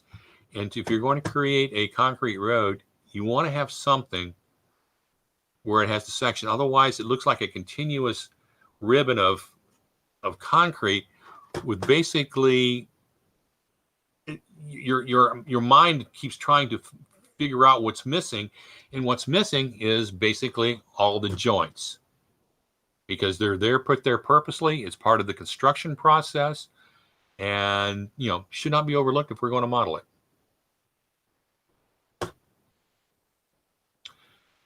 If you're doing something really big, now this one here is not all that big. I mean, we have highways around Dallas that are bigger than this. Take LBJ, and it's 6-lane wide. But this is a nice job, nice basic diagram. But you can see all of the same pieces that we were just talking about. You can see the 20-foot sections. You can see the center lines on the lanes where the road was cut with a wheel. This particular one has a lead on, and I was not sure exactly what the lead on was. I wasn't sure if that was a asphalt lead on or a concrete lead on. Not sure on this one, but you can see it gives you some variety. It gives you some elements, and you can see the differences. Road construction, like I said, is fairly simple, but typical neighborhood. This is out of the 60s. This one was in California, and is up around my cousin's house in Sacramento. Has some interesting elements. Notice that speed limit. They were, in those days, even posting it on the road. You had 35. You had all the general cuts. You had the curbing. But if you notice in some of the roads, not all the roads had curbing. But since this is in the city, they had curbing, and then you see the little island between the curbing and the sidewalk that makes up most of our cities and towns today. And again, it allows us to do the mind thing that basically says, if I add this detail, it will be more of what I'm used to seeing, what will cause no conflict in my mind in trying to fix it. Because that's what most of us see when we go to someone's layout and there's something wrong. We just can't figure out what it is. Also, I like this one here because it had the manhole cover. And most manhole covers tend to be towards, especially in urban streets, tend to be towards the middle. Not always, but many times. And it was one of those things where, like I said, it's a detail. It's one of those things that you have. It's all about detail and being able to get it there. Concrete materials I generally like to use is usually along these lines. I usually use something like, Arizona rock and mineral. But I've seen people who were quite successful at using grout. I've seen people who've been quite good at some of the other, like plaster. You can do a lot of things. Something that'll give you some texture to it. I've seen people use this kind of material. The thing that I dislike about using it, these are now acrylic based or vinyl based, and they leave a shine. Whenever I do that, I go back and paint the road with paint so that I can get the flat look associated with most of the roads that we're done on, because most roads are not shiny unless they're brand new. And even then, I would question whether or not they're shiny. But I've seen people who have gotten good results because they went back and did all the work necessary to put in the lines, to put in the details, to tone down the shininess of either of these and make it work. So, roads, they're fun. Like I said, you just need to pay attention to some of the details. And if you do, it will look like a road instead of somebody just throwing down a piece of vinyl there or patch. I mean, you can buy material that will go down seamlessly from Woodland Scenics and other companies that, here's a road. It's already got all the lane markings on it. But again, it just doesn't look right. It looks like a toy. So be careful. Roads present some interesting detail, and they're fun, which brings us to here. And somewhere in here, I get to give all of this back to the powers to be. And there we go. There's no powers, just a helix. Okay. How's it going, Speed? Good. You have at least 4 questions, unless Okay. the congregation is waking up right now. So first one, have you mixed either fine cinder or ballast in the asphalt? Yes. Done that before?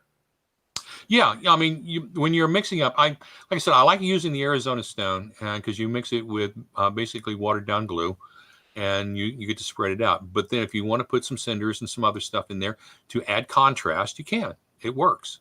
It does well. The thing that I like about most of it is that most asphalt roads tend to be relatively uniform. They have holes in them, and so you can model a hole.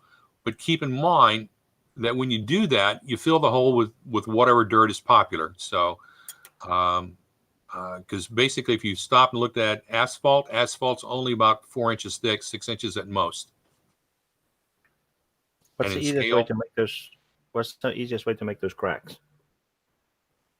Easiest way is to get a fine point Sharpie and have a light touch. Cool. Draw the lines and draw them in both the vertical and horizontal, up the road and across the road. Yep. You want to be able to go both, because cracks do not run uniformly. Is there a standard width for dirt roads and for? Yeah, I gave that roads? earlier in the slide presentation when we were talking about sizes of roads. But keep in mind that you're doing a single lane road or a double lane road, and it doesn't make any difference whether it's a dirt road or a concrete road. You're looking at 8.5 to 12 feet per lane. So that would means that you would be about 24 scale feet across for a road that goes in both directions. I missed it. What is the difference between a white center line and a yellow center line? Depends on what state you're driving in. The only thing that really makes a difference is whether or not you have a solid line or a dash line. The dash line says I can pass. A solid line says stay in your lane. The color is dependent upon whatever that state has decided for marking roads. Usually, the yellow lines, if you ever look at them, has more sand and reflective material in it than some of the white ones. The white ones are just supposed to pick up light. White ones were almost always default, and then someone added some neat stuff to yellow paint, and yellow became. So it depends on where you're from. That's a local call. Would you know what time frame were brick roads? Brick roads you're going to come up in the 1800 era, 1700s at the earliest, but 1800s you would see them around city streets and stuff like that.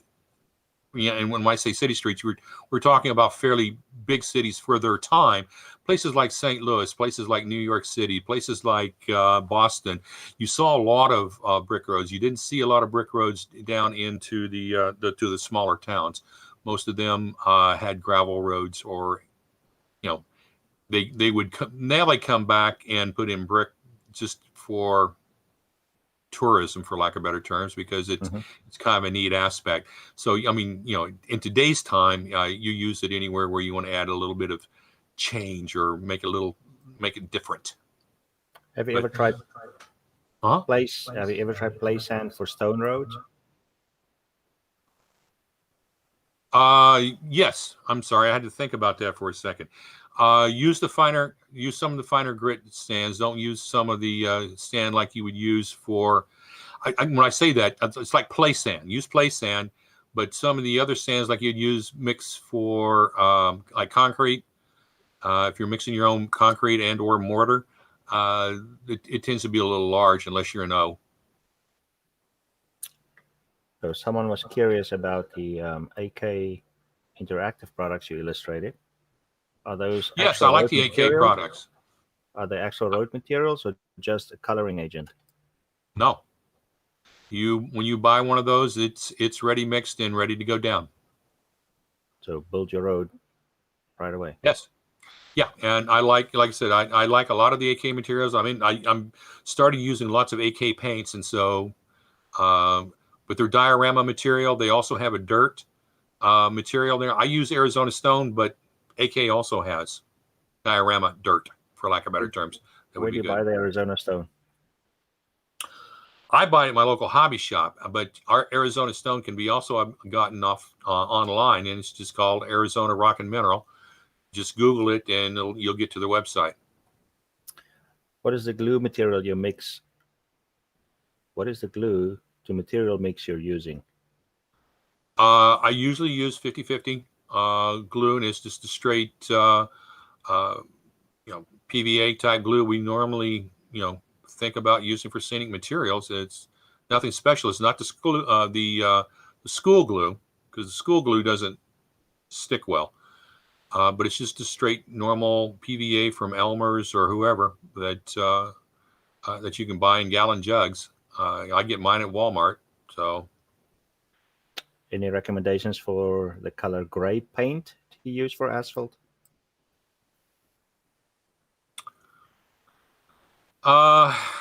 all of us see a little different, and I'm going to tell you that scenery is basically how you see something, not how I see something. And like I said, I use a light sanding on the dark material from Arizona Stone because it turns out very nicely. But you don't want to go.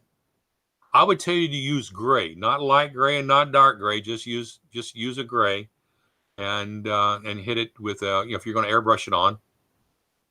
Airbrush it on. Cool. Well, that brings us to the end of the questions. That was Good. really, really nice. Thank you very much. Not a problem. And thank you guys for having me. One more question. Can you do a clinic on sidewalks next? Yeah. I can do that. Yes, I could. Anyway, thank you guys. Thank you, I Jeff. will see you later on. Be safe.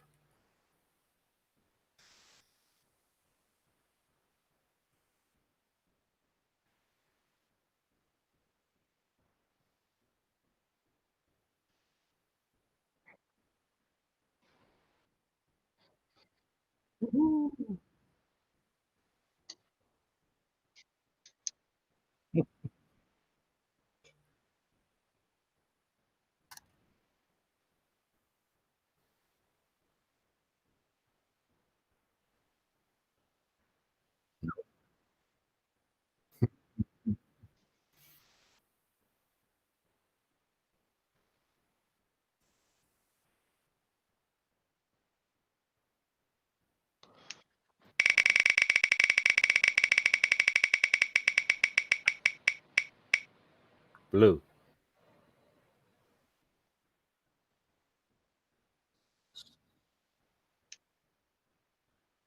Don't you think we should spin again? Don't you think we should spin again? Do you think we should spin again? We had that question earlier on, didn't we? So Yeah. we give it another spin?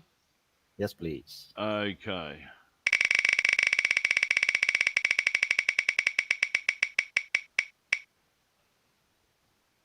Okay, how long have you been modeling? So everybody out in the chat, if they want to click on give us an indication of how long you've been modeling. You don't have to be completely honest if you don't want to, but anyway, we'll be back in a couple of minutes with our last clinic for the evening.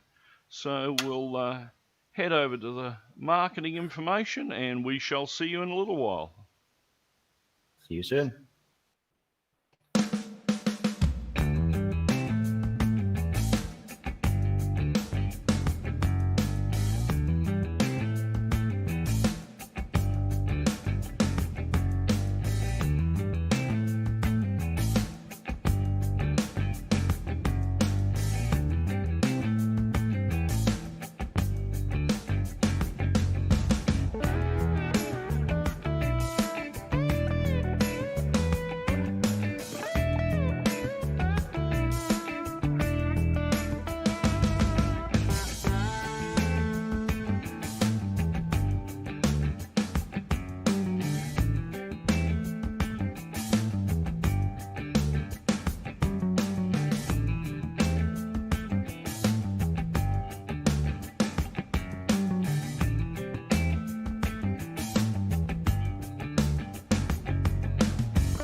we should be live.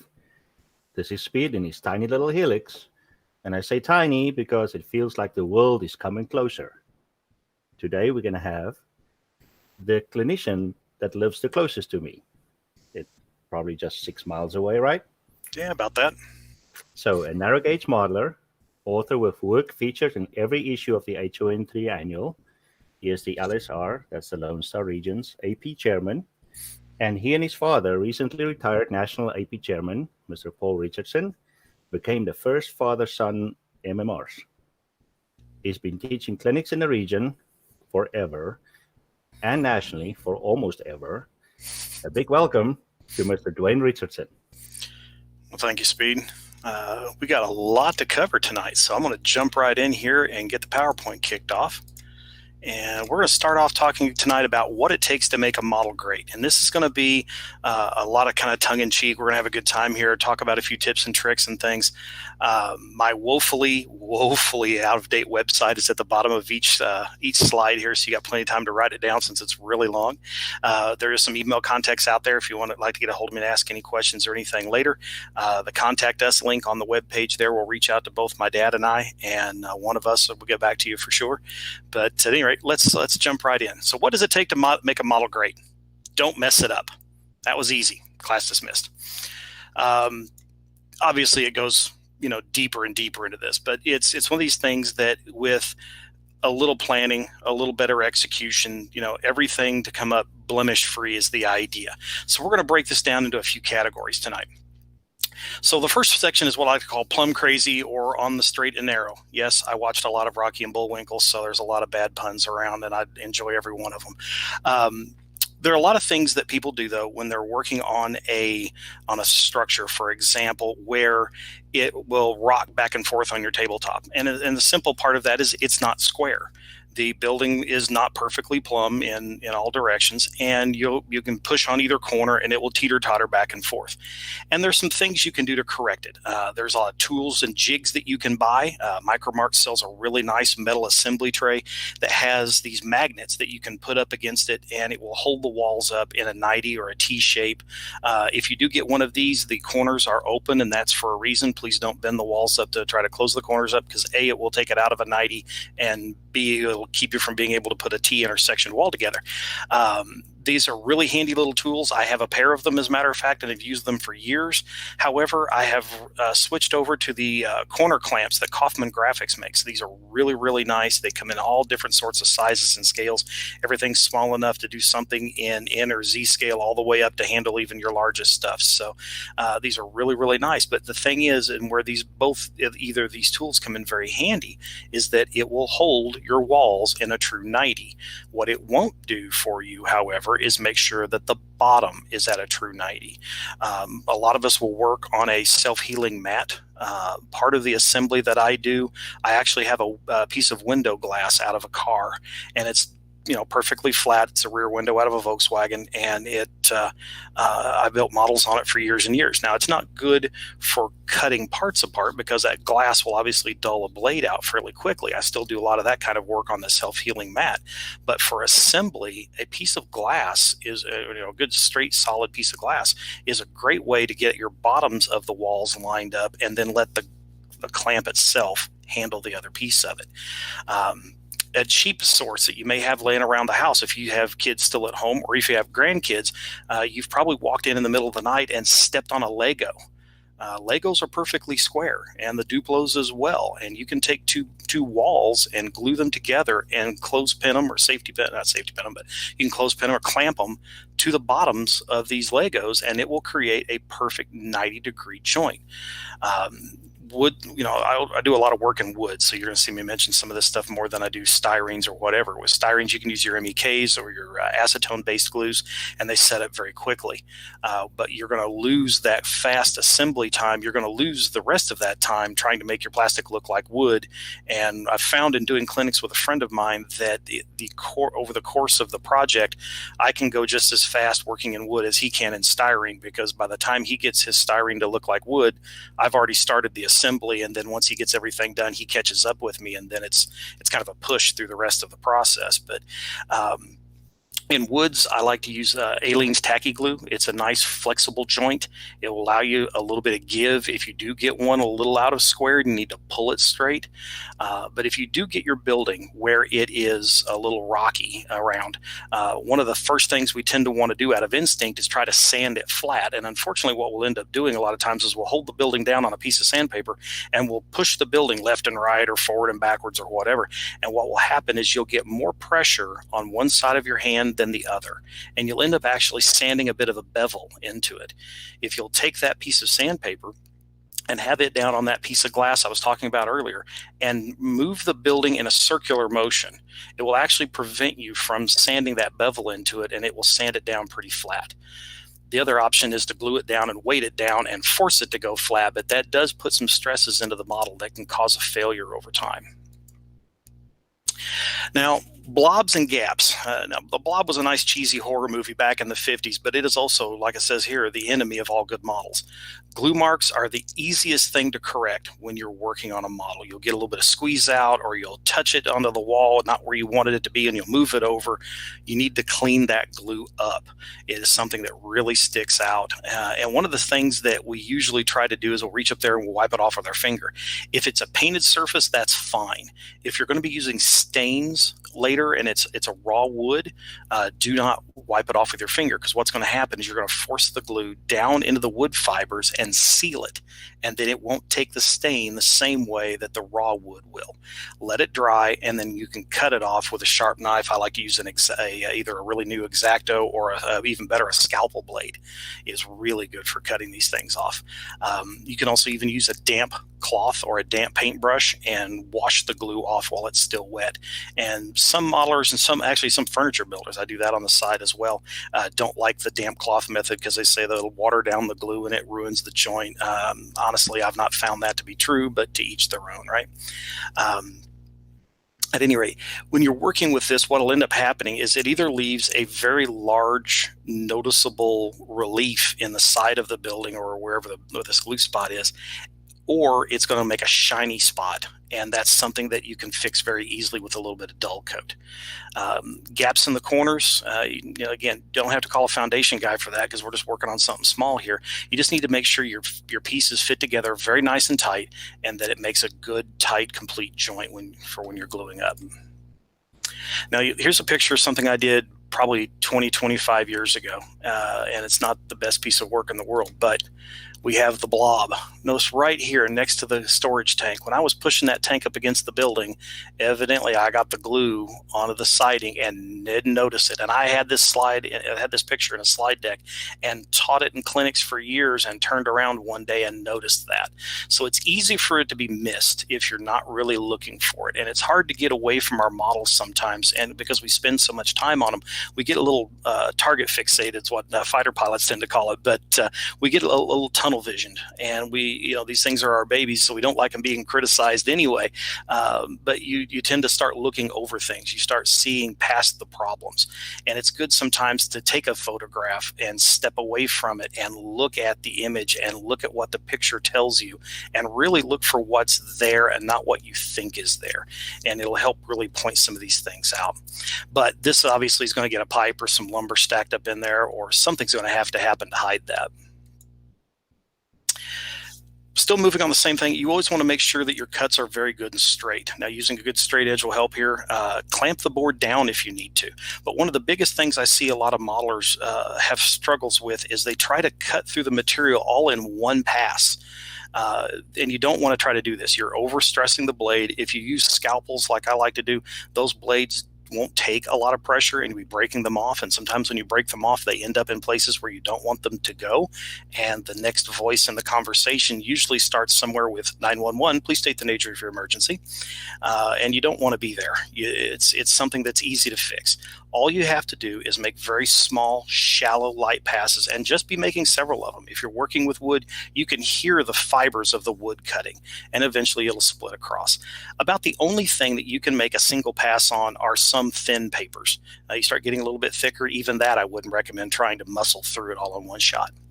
Another good example, too, is when you're cutting openings for windows and doors. You've got a square or rectangular opening, and a split in wood is like water or electricity. It will find the easiest path. So if you are cutting the wood along the grain and you're getting a little heavy-handed with the cut and it causes the wood to split, it's going to travel down the wood grain in the easiest direction it can.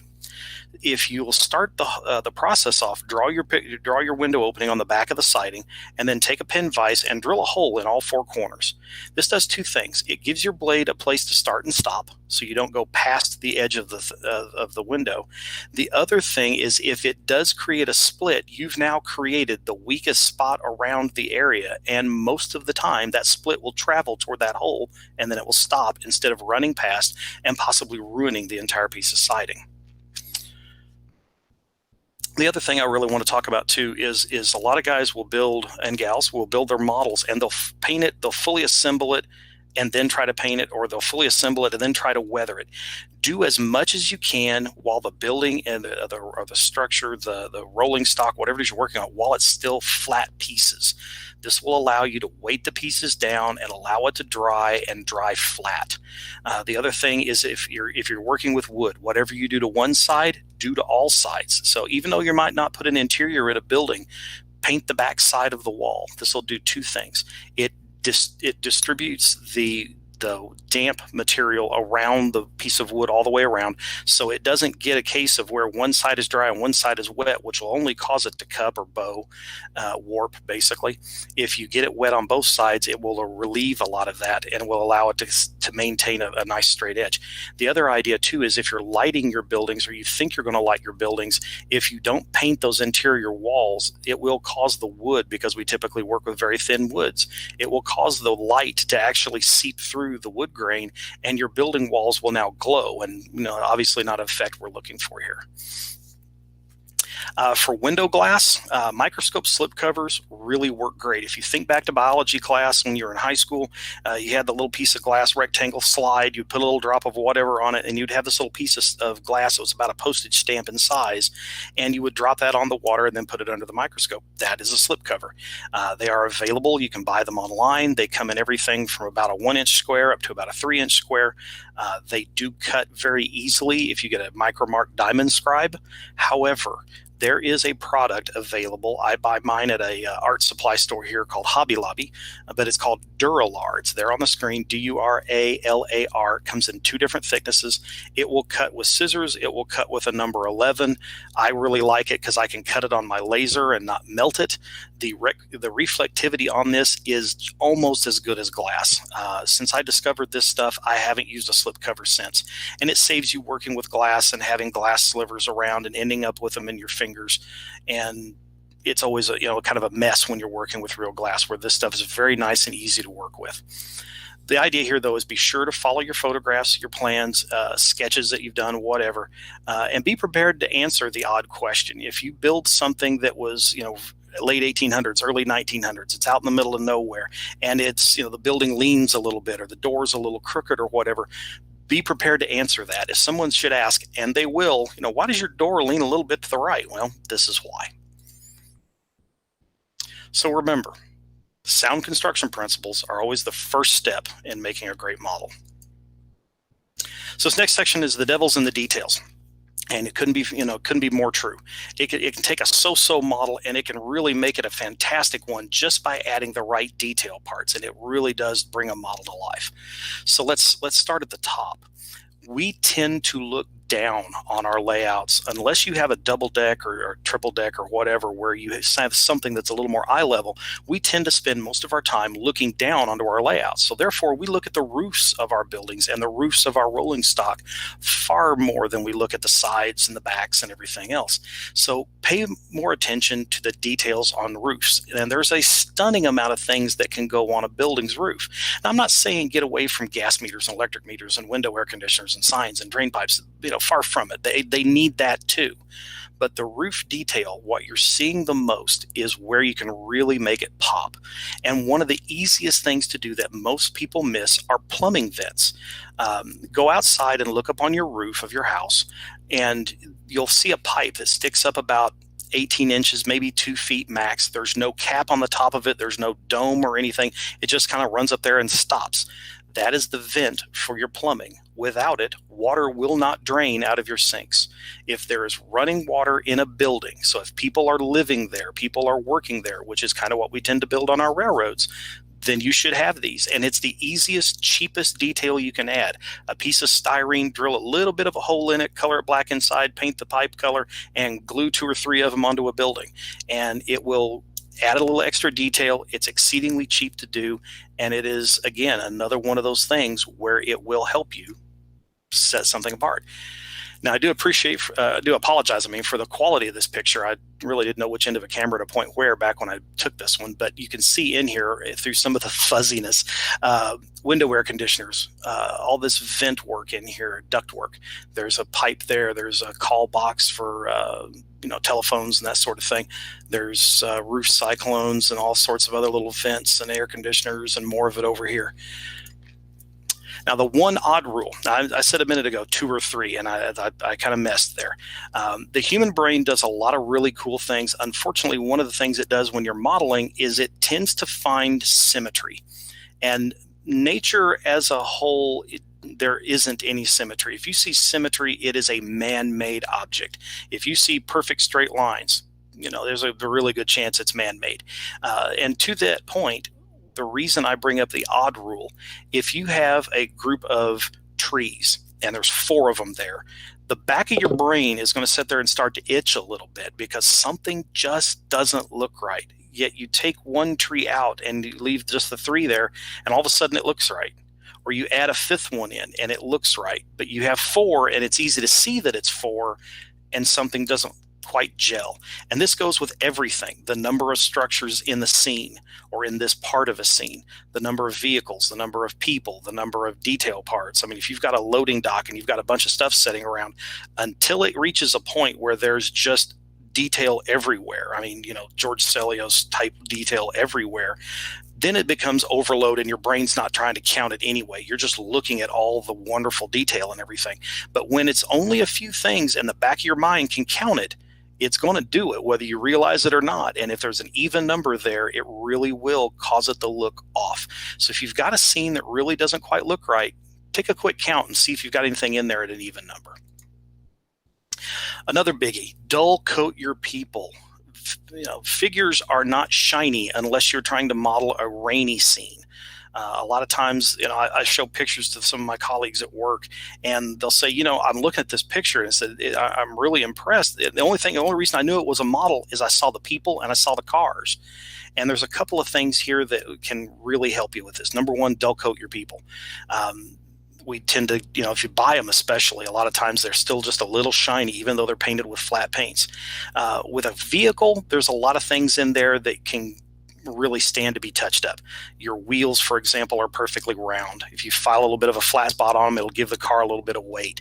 Even the cars are too clean. We tend to have cars driving down our roads with nobody in them, which is also kind of scary, but they're also cleaner than you would see cars sitting on a car lot. So we got to spend a little more time dirtying up our cars. Freight cars, brake equipment, things like that are wonderful details. I typically don't run a lot of brake detail under a car unless it's something I'm putting in the contest room or I'm going, putting into the AP for judging.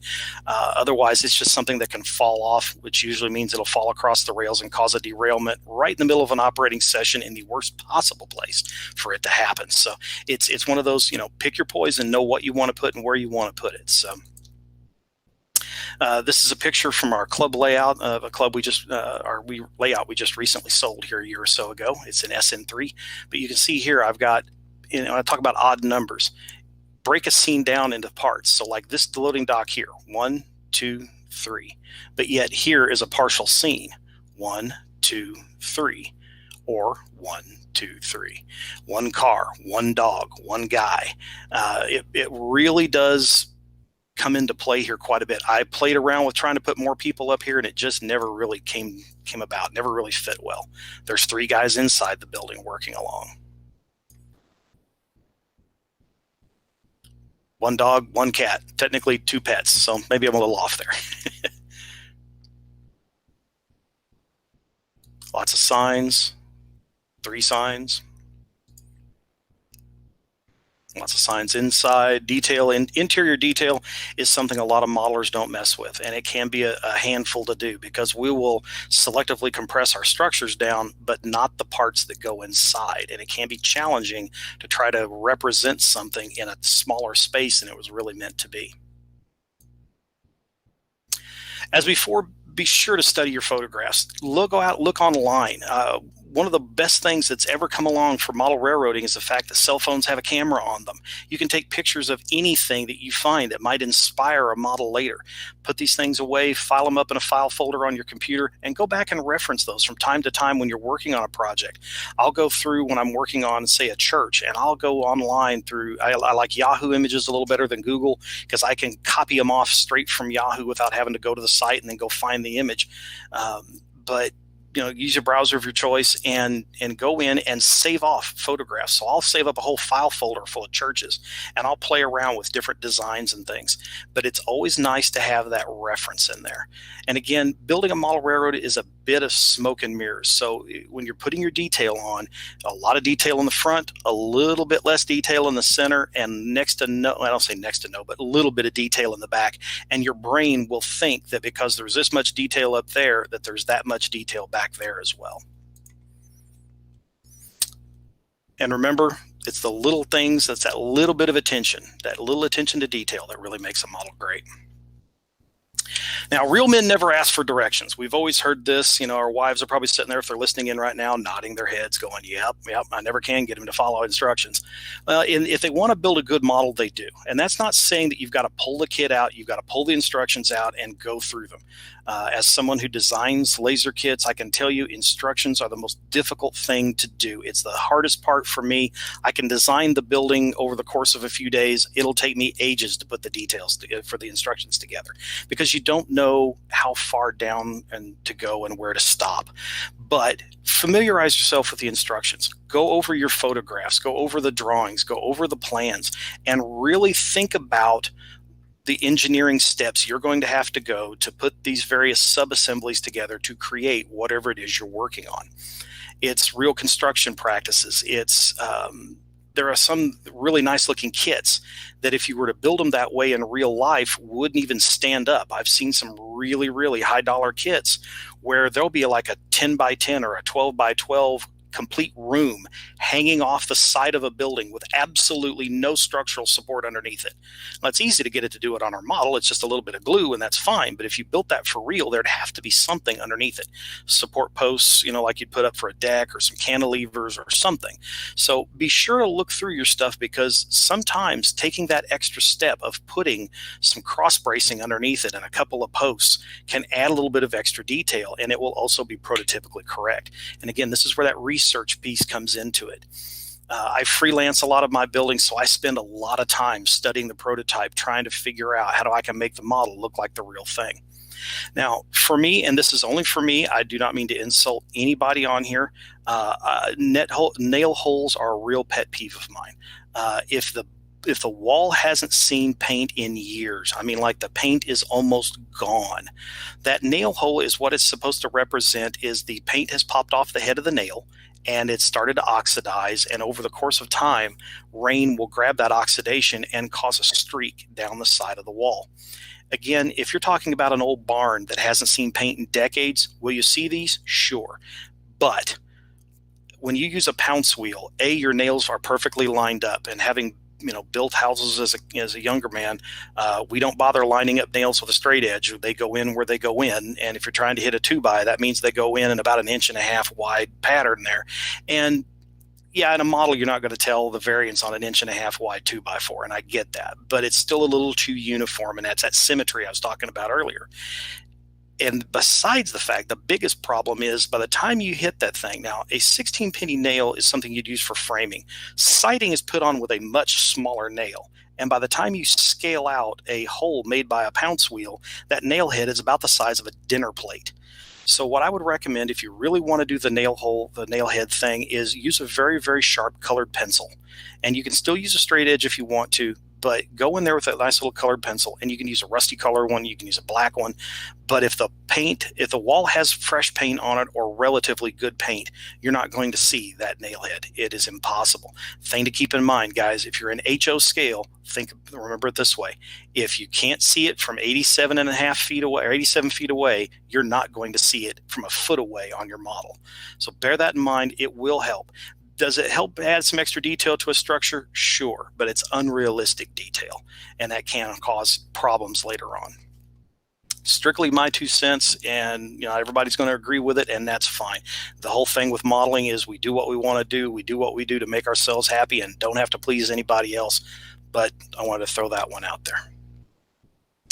Remember, careful planning is where a good project begins. Now, paint by numbers or the photo finish. So once you've gathered all your pictures and your plans and you're carefully going through and you're building your model, it's time to paint. And as we've talked about before, this should be done before and during a lot of the construction. Again, build most of it while it's in the flat, right? So this is mostly prevalent with wooden models. Again, you've got some leeway with styrene that you don't have to worry about the warping issues. Airbrushing color instead of brush painting. If you have the opportunity to use an airbrush and you're good and comfortable with it, a lot of times that will give you a better finish if you're looking for something very uniform.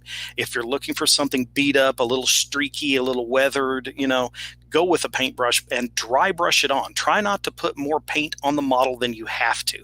And that's something I've seen guys have struggled with. I did some hands-on clinics here not too long ago, and we made a little speeder shed, and I watched a guy take his paintbrush, dip it all the way down till the bristles touch the bottom of the bottle, lift it up out of the paint, let it stop dripping, and then starts troweling paint on the side of this wall. And I'm looking at that going, you do realize that you just put enough paint on there to paint the entire structure at least twice. So there's some things here that you got to be careful about. And again, when working with wood, less is more in this case. So almost dry brush it on. It'll help fight the warping. Now, there's many different ways to weather them, and we're not going to cover a lot of that because that's a completely different set of clinics. But pastel chalks have always been a standby, but there's always tricky because you have to overdo it. And then when you seal it, a lot of that melts away. Now, if you've not worked with them yet, Bragdon powders, AIM, some of the other newer powders have a bit of an adhesive property, and they don't do that the same way. So if you've not played with those yet, definitely, get you a piece of wood, paint it, or a piece of styrene and paint that and practice before you start trying to apply it onto another model. Same goes with an airbrush. I mean, mix up your paint, shoot it on a piece of scrap board, paper, whatever, foam core board, whatever you've got, handy, and see what your pattern looks like. See what the spray lays down looking like. See if you're getting the effect you want. Do I have too much paint? Not enough paint? All these things are correctable until they hit the model. And then a lot of times, especially if it's too much, you can't take it off. So there's a lot of things out here, a lot of different media that you can try. Pan pastels have come along and have really become popular in the last few years, and I really do like those for covering a lot of ground quickly. For fine detail, I like a lot of colored pencils. Prismacolor colored pencils work really nice. AK Interactive is a company that makes things for tank modelers, military modelers, and they have a set of weathering pencils that are watercolors. And these are really, really nice. I got a set of them a couple of months ago now, and I've had a chance to play with them some, and I'm really, really enjoying those as well. So always be looking ahead, learn new techniques, new media to work with. YouTube is a wonderful resource for this. Clinics like these are great resources. I'm sure we're going to have several different painting and weathering clinics coming up as Gateway X continues, and these will be wonderful opportunities to learn how to use something new. Now, one of the things that should be used on everything, if it's between the fascia and the backdrop, is a little bit of a dark stain. And typically, most of us, that's alcohol and India ink. And you can mix this up in various different strengths and different shades. But when I say everything, I mean people, scenery, cars, structures, rolling stock, all of it. It sinks into all the little nooks and crannies, and it creates shadows. It creates the depth, and it will help your stuff become more three-dimensional. And you don't have to do it, all the same strength. Make one a little lighter, one a little darker, or whatever. Now, one thing I will caution on, a lot of guys, and I'm one of them, have fallen into the trap of, I have some black shoe dye. I'll use that instead of the India ink. Most black shoe dyes are very, very, very dark blue. and it will cause some very interesting bluish purpley colored stains under fluorescent lights. And since a lot of us use fluorescent lights in our train room, I wanted to pass that one along because it will ruin a good model and it will do it quickly. And I can attest to that one. For paints, you can use almost anything. True Color Testers is still out there for a while yet. Vallejo makes some really nice paints. AK Interactive has their line, Star brand. It goes on and on and on. A lot of modelers have been kind of shying away from craft paints here recently, but as long as you don't have a lot of UV coming into your train room, which will fade out your layout anyway, you probably can get away with a lot of the craft paints. Hobby Lobby has a 40% off coupon you can get on your phone. I think Michael's Art Supplies has something very similar.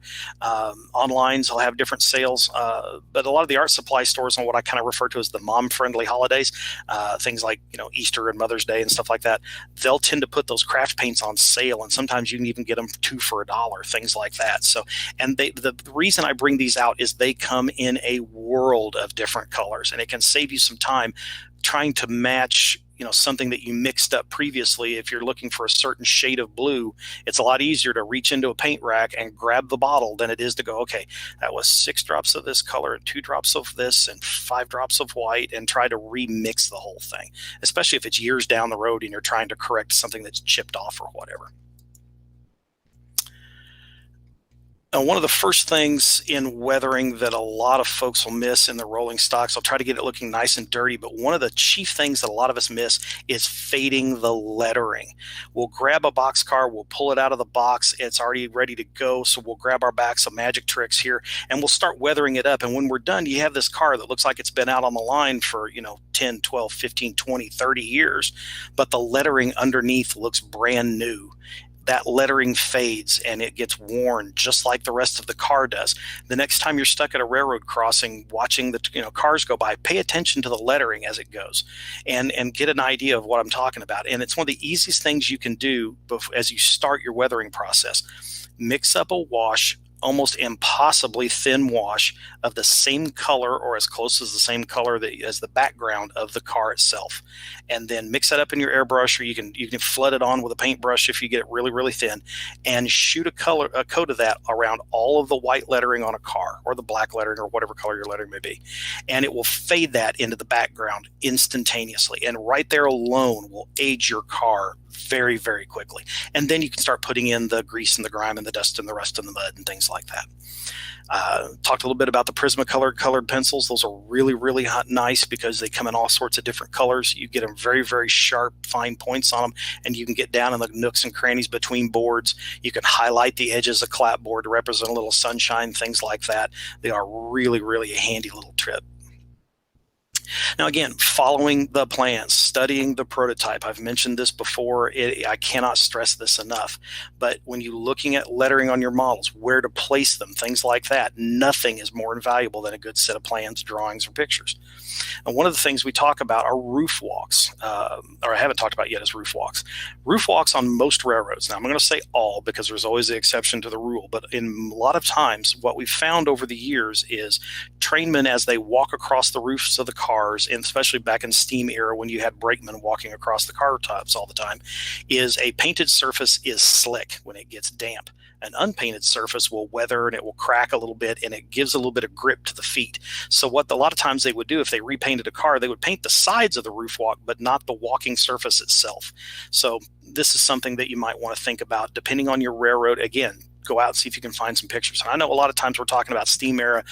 Almost all of the pictures are in black and white, so it's really, really hard to tell. But you look at the surface, the wood grain surface of the wood. If it looks like it's got a lot of big cracks in it, a lot of dark stripes running along the length of the board, chances are it wasn't painted, and that's a crack that you're seeing. So things like this are really, really handy. Cinders up on your roof, up around the ribs of the roof, around the roof walks are a very nice touch. And it's a little bit of graphite. It's a little bit of, Vallejo matte varnish, paint a little bit of a spot in there, put a little bit into it, and let that act as an adhesive as well as a flattening agent. And it will give you a little bit of roof detail for your car. Stripes and numbers are something you got to be really careful about, especially your car numbers. If you're into operations, you don't want to over-weather those. If you do the same thing a railroad does. Mask you off a little rectangle, paint you some solid color over it, put you a new set of numbers on it, and it will help tell a story. It's all about context. And if you've seen any of my other clinics, you hear me talk about context a lot. Why is it dirty there? Or would it be dirty there? And if it is dirty there, how would it get dirty there? And that can help you think about how to go about applying it. So for an example, on a wooden front porch, if you have a screen door, they open outwards. A lot of times they'll drag on the porch a little bit. And, the first time you open it, you kind of, okay, it's stuck. You lift on it and you open it up. But over time, that will create a drag mark on that front porch. And that is a really nice little detail to, scrape into a porch on your buildings. It's ingrains of your decks. They suck up the moisture first, so they rot faster. The edges of the boards or the ends will always go faster than the centers, so they need to be a little bit darker. That also helps you to establish a traffic pattern. Where are all the people walking? Because they'll push that moisture away, and it won't be allowed to sit on it, soak in, and cause it to weather. It'll push it out to the outer edges, which again sucks it up and causes it to rot a little faster. The bottoms of your walls stay wetter longer because of this. So the bottoms of your walls will show more weathering effects than the tops of your walls. Another big mistake that a lot of modelers make is they'll weather that wall all the way to the top, right up into the eave.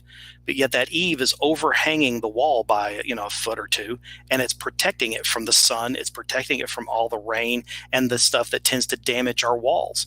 I've got photographs staved off of barns and things where about a foot and a half, maybe down the wall, the paint looks like it was put on yesterday. But below that, there's no paint left on it because it hasn't seen a brush in decades. So keep this in mind. Unless it's, track side on a steam engine where that smoke's going to curl up underneath that edge all the time, chances are it's not going to be dirty up underneath there like it is everywhere else. So this is a model I did, and everything on this was done with Bragdon colored pencil, or with a little bit of Bragdon powders and Prismacolor colored pencils, except the rust here on the inside. And that is a product actually called from Sophisticated Finishes that is actually designed to put patina on picture frames. And they sell this as a rusting medium. They also have a copper one. If you're doing a copper roof, you can get that really nice green patina because it actually is the real thing. In this particular case, it's iron filings in a solution of paint. And you hit this with an oxidizer. So remember our motto when it comes to weathering: if it ain't dirty, it ain't done.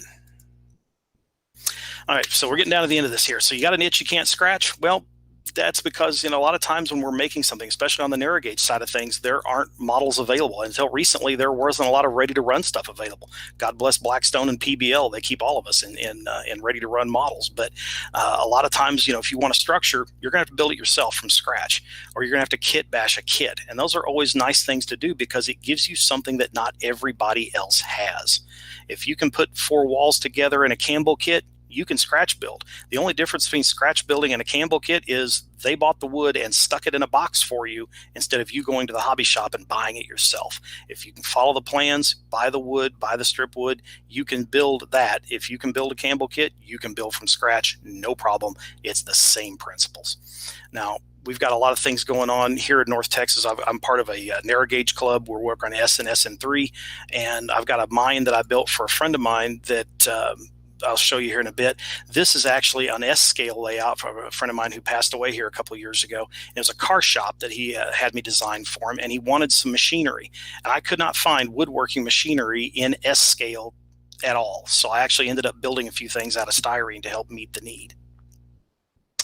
Now, we model a freelance narrow gauge. So there's a lot of things that are left up to our imagination instead of being held down to, if this mine was here and that building was there. I've got a little bit of leeway to move that around, but that doesn't mean that I just do whatever I want to do wherever I want to do it. We're a proto freelance. So, when Dad and I are working on our respective layouts, we're going for something that leans toward the Rio Grande Southern or the Denver and Rio Grande Westerns narrow gauge stuff through Colorado. And to me, this somewhat helps ground me a bit to help me with that research piece I was talking about, but it also gives you a little bit of inspiration. So when I'm looking through things, because I do like to scratch build, and that's part of the reason why I gravitated to the narrow gauge side, even when I have a kit, if I'm presented with the choice, do I build the kit or do I build it from scratch? I almost always scratch build it just because A, it's a little bit cheaper and I can get it exactly the way I want it. the kit may not be the era that you're looking for. It may be the building from the 30s, and you need the building from when it was in the 50s, and there's an extra door, or the door had moved, or there's windows there, or there's windows missing. And a lot of laser kits don't allow for it. A lot of laser kits are slot and tab construction, and inevitably you're going to have a hole where you don't need it, and it's hard to hide that. So kit bash as much as you can. Give yourself something that only you have, and it will help your stuff stand out. A good example of this, my dad really liked the Silver Vista observation car that ran on the DNR GW, and they've recreated that now in Durango. In fact, they have 2 versions of it. Haven't seen a model of it other than in brass, and it's very difficult to find, and Dad sat down and built this one out of styrene with microscope slipcover glass in every one of those windows in the top. It was a lot of painstaking work, but it can be done. Little scratch-built boxcar. Again, study your pictures. Figure out what kind of materials are available. If it's a wooden car or a wooden building, use wood. If it's metal, go for styrene or go for brass if you really want to try something different. Figure out what parts you're going to have to modify. What you're going to have to modify in the kit if you're going to kit bash it. What can be purchased as far as detail parts. If you need a gas meter, what's available, that kind of thing. So always remember, it's like eating dinner. Which is better, going out to eat or a nice, good, made from scratch meal at home? The nice part is the scratch food is better for you, and the cook's hands were clean when they started. Now, through all of this, I've poked a lot of fun and I've thrown a lot of really bad puns out there, but these are the 5 areas that will make or break a good model. And if you learn to look at a project with these 5 things in mind, you'll come up with a model that is really sure to please. And now that you've done all this hard work, there's one more thing to keep in mind. These are the same 5 areas that a model is judged in for the achievement program. These are the things that MMRs have learned in building their models, and it's why they're MMRs today. Working with these areas in mind will make you a better modeler, and that's what the achievement program is all about. I get it, it's not for everybody. Judging can be done in the comfort of your own home. It doesn't have to be done as part of a contest. It doesn't have to be done in front of a whole group of people if you're nervous about having your work looked at. I know some people really even get kind of wrapped around the axle a little bit about the term judging. If it makes you feel more comfortable, think of it as an evaluation. The idea is that it should be educational. If you're losing points, you should know why. Here in the LSR, one of the things that I put in when I was over the contest room was I want my judges to flip the sheet over and write on the back of it why they lost points. So the modeler goes home going, okay, I got 105, so I lost 20 points. Where? And something that really want you to keep in mind in all of this too. 87.5 points out of 125 is 70%. So if it's a C- or better, it should merit. I'll say should. It depends on where you lose your points, but it should merit. Keep in mind all of those 5 areas. And if you've got questions, reach out to me. Your regional national AP people can help you, your divisional AP people. If you've got questions, you don't know who that is, please feel free to email me. I will find out who that is for you, and I will get you in contact with them. I'll answer as many questions as I can along that. I cannot encourage each and every one of you to get involved in the achievement program. It will make you a better modeler. I do guarantee it. I've had people go, I don't really think it will, but fine, I'll get into it. And every one of them, after they've hit the end goal, and I've called them up and congratulated them to the person, every one of them has come back and said, you know what, Dwayne, you were right. I'm a much better modeler now than I was when I started all of this. If you've got any questions, again, please feel free to reach out to me. I'm just about out of time. Speed, do you want to cut over and do some questions and answers, or do you want me to talk about write-ups real quick? You have 2 more minutes. Okay, well, I'm going to touch on write-ups. On the LSR, LoneStarRegion.com, in the contest section, down in the entry forms and all of that, there's a link that says, read this first. It is a 1-page handout on how to do a write-up. So when you're writing up your model for evaluation or for a contest or for the AP, these are things that were taken out of the judges' guidelines. When in doubt, write it down. Don't assume the judges will know. List things. I mean, a lot of guys, some don't care about the hours of labor. I do. How it was constructed is very important. Any fabricating, any kit bashing, altered parts of purchased or kit parts, masters that you made for castings, bring the molds, any photo etch parts that you made. If you've got loads, how are they attached? That sort of thing. are they bolted, nailed, wedged, chained, banded, braced, whatever, write that kind of stuff down. Write down how it was hard for you to do it, because complexity of how hard or how difficult something was to do. Something that you find incredibly hard to do because maybe you have cataracts, so you don't see that well, I may find very easy to do, and I may not give you the credit due because you had a very hard time doing something that I normally wouldn't, and vice versa. So if it's something that you found difficult, jot it down. But in construction, you can see here some of the things to talk about. Under detail, list all the parts that were involved. How hard was it to put some of these parts in? We're not really looking for the quality of the detail, it's the quantity. So board by board construction, list that here. To me, that's a detail. Bolt heads, nail heads, doorknobs, things like that. All these things go in here. Again, don't assume the judges will know. Under conformity, give us pictures, give us plans, a sketch with crayons on a bar napkin, just something so that we can look at what did you set out to do and how well did you achieve it? How accurate is your lettering? How, did you use selective compression? That sort of thing. All the research that was involved, all those pictures and plans I was talking about before. Again, write it down. Finish the lettering. If it's multicolored, it's a little harder to do.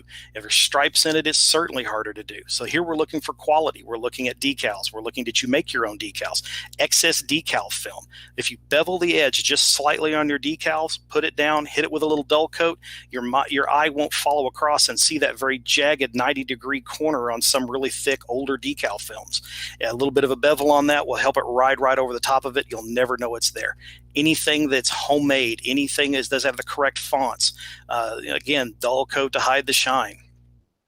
In scratch building, everything that you scratch built and how, list it out. List the quantity of the parts, because over a certain percentage of a model is scratch built, the whole thing is considered scratch built. Also, don't forget what parts are exempt. If you're building a freight car, all the brake rigging, the trucks, the couplers, they don't expect you to make those from scratch. But if you do, bonus on you, and it will help you beef out those part numbers and help your detail count as well. Describe the percentage, give an idea of how much was done. Again, if in doubt, write it down. And I'll open it up to any questions.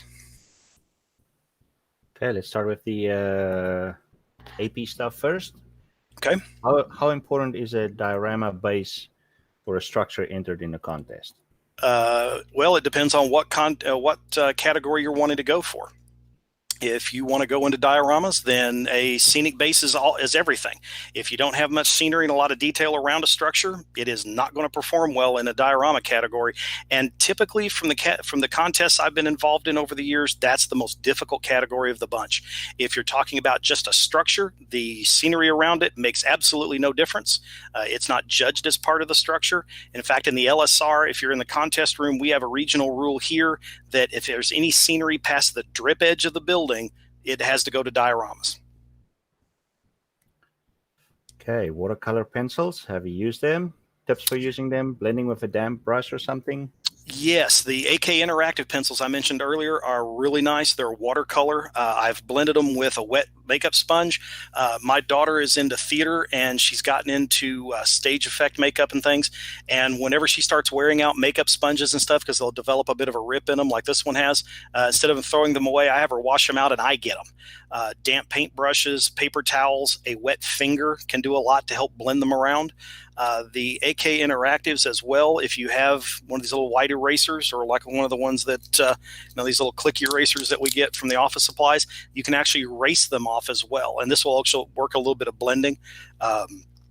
Just about anything, if you get it damp, it'll move around pretty well. I like them a lot. Someone says Bragdon powder stick well. Do they fade away under matte lacquer or top coat?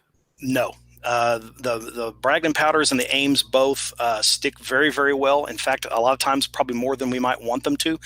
The old pastels, the harder you would rub them, the more they would blend and kind of disappear. These, the harder you rub them, the better they stay. And I can tell you, if you get a little bit of dust on your shirt, Windex will get it out as long as you get to it fast enough. Otherwise, if you wash it, it's there for the duration. You'll have a nice shirt with a very nice rusty demarcation line from about where your belly up to your modeling table up.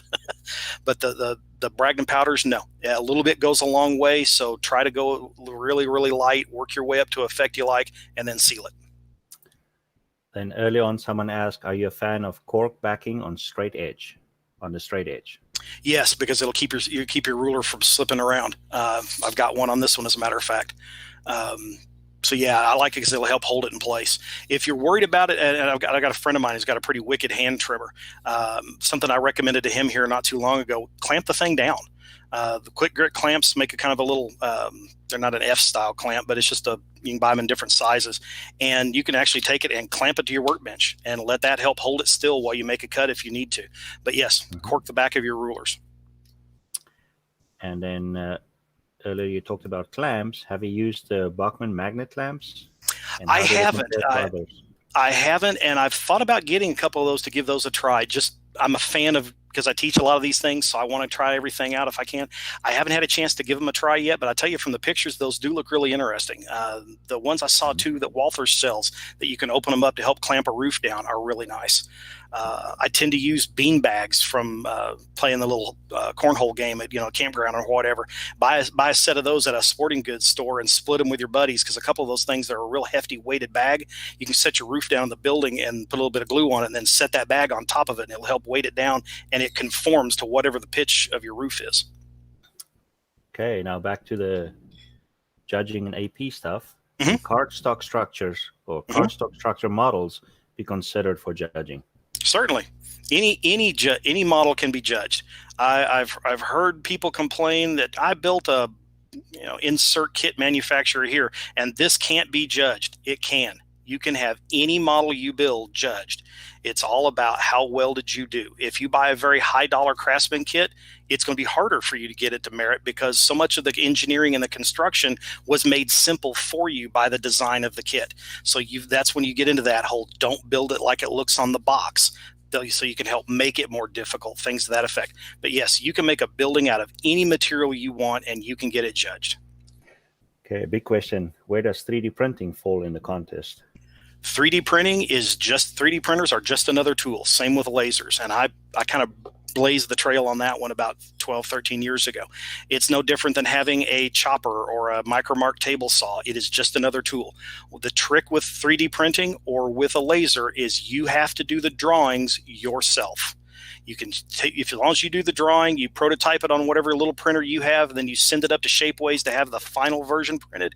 It is still a scratch-built part, as long as they don't have to manipulate your drawings at all. If you do the drawing, it's a scratch-built part, and it's perfectly acceptable. 3D printing is most definitely the direction this hobby's moving in. Yes. Okay. John built a diorama of scenery. How would he know in which category to enter it? Yeah, anytime you've got scenery in it, it's almost always going to end up being a diorama. Check with your local contest guys if you're going for a contest entry. If you're talking about the AP, all we're going to look at is the structure itself, or the rolling stock that's on the, or whatever it is we're there to judge.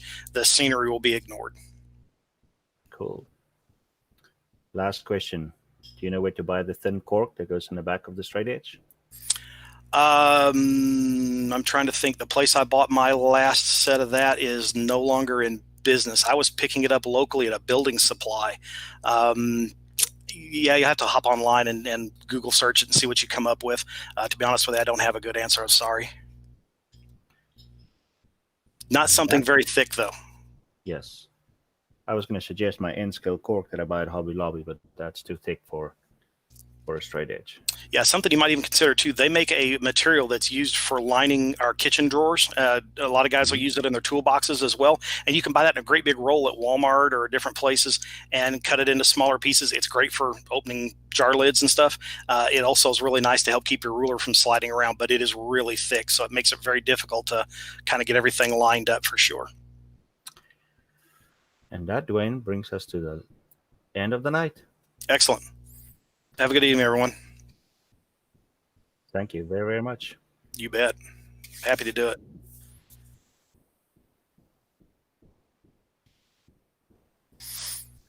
Yeah, it's a fun little clinic.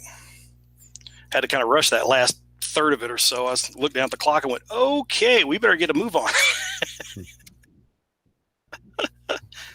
Are we going to spin the wheel?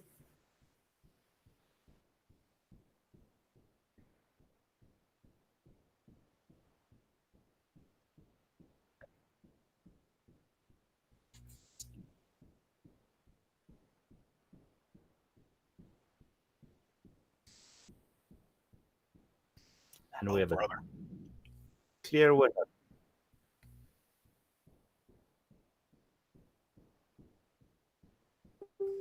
Yep. Yeah. 70 years. And that's kind of fun when you start talking to a big group of modelers like that, because it's all over the map. I mean, I turned 51 next week. I've been doing this for 45 years. Nice. I started building airplanes when I was 6. Started building model trains when I was 10. So Mr. Ted Becker takes the prize with 70 years. 70. That's cool. That's awesome. Yeah, no kidding. Speed, did you ever meet Walter Zahn over in Mesquite, Inscaler? Kind of a cranky old guy. Did he do the passes? Yeah, he did passes for a while.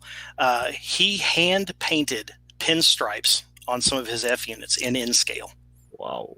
And he was mid-70s by then. It was probably he's in his 80s when I met him, and went over to judge his motive power, and they were dead straight. I mean, just you could have run a laser level across those things, hand painted. I was like, man, that's impressive. I don't care how old you are, but 70, 75 when you did it, bonus. Yes. I'm just getting into trouble again from Pam in the chat. I forgot to turn my mic on again. You didn't remind me, Speed. You said you were going to remind me. But anyway, no, we were talking about the Wheel of Chat and the number of years people have been in the hobby, and we had the range from 4 up to 70, and it was Ted who's been modelling for 70 years now. So good on him. He must be tired by now. Yeah. Unless he's in your part of the world and he just woke up. Well, There you that's go. true. Yes, I mean, I have just woken up and I didn't go to bed till 4 o'clock.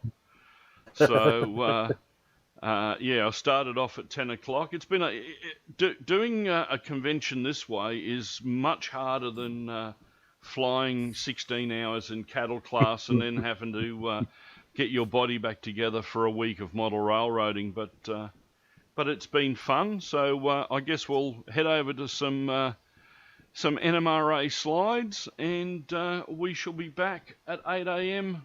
tomorrow morning with a whole bunch more. Excellent.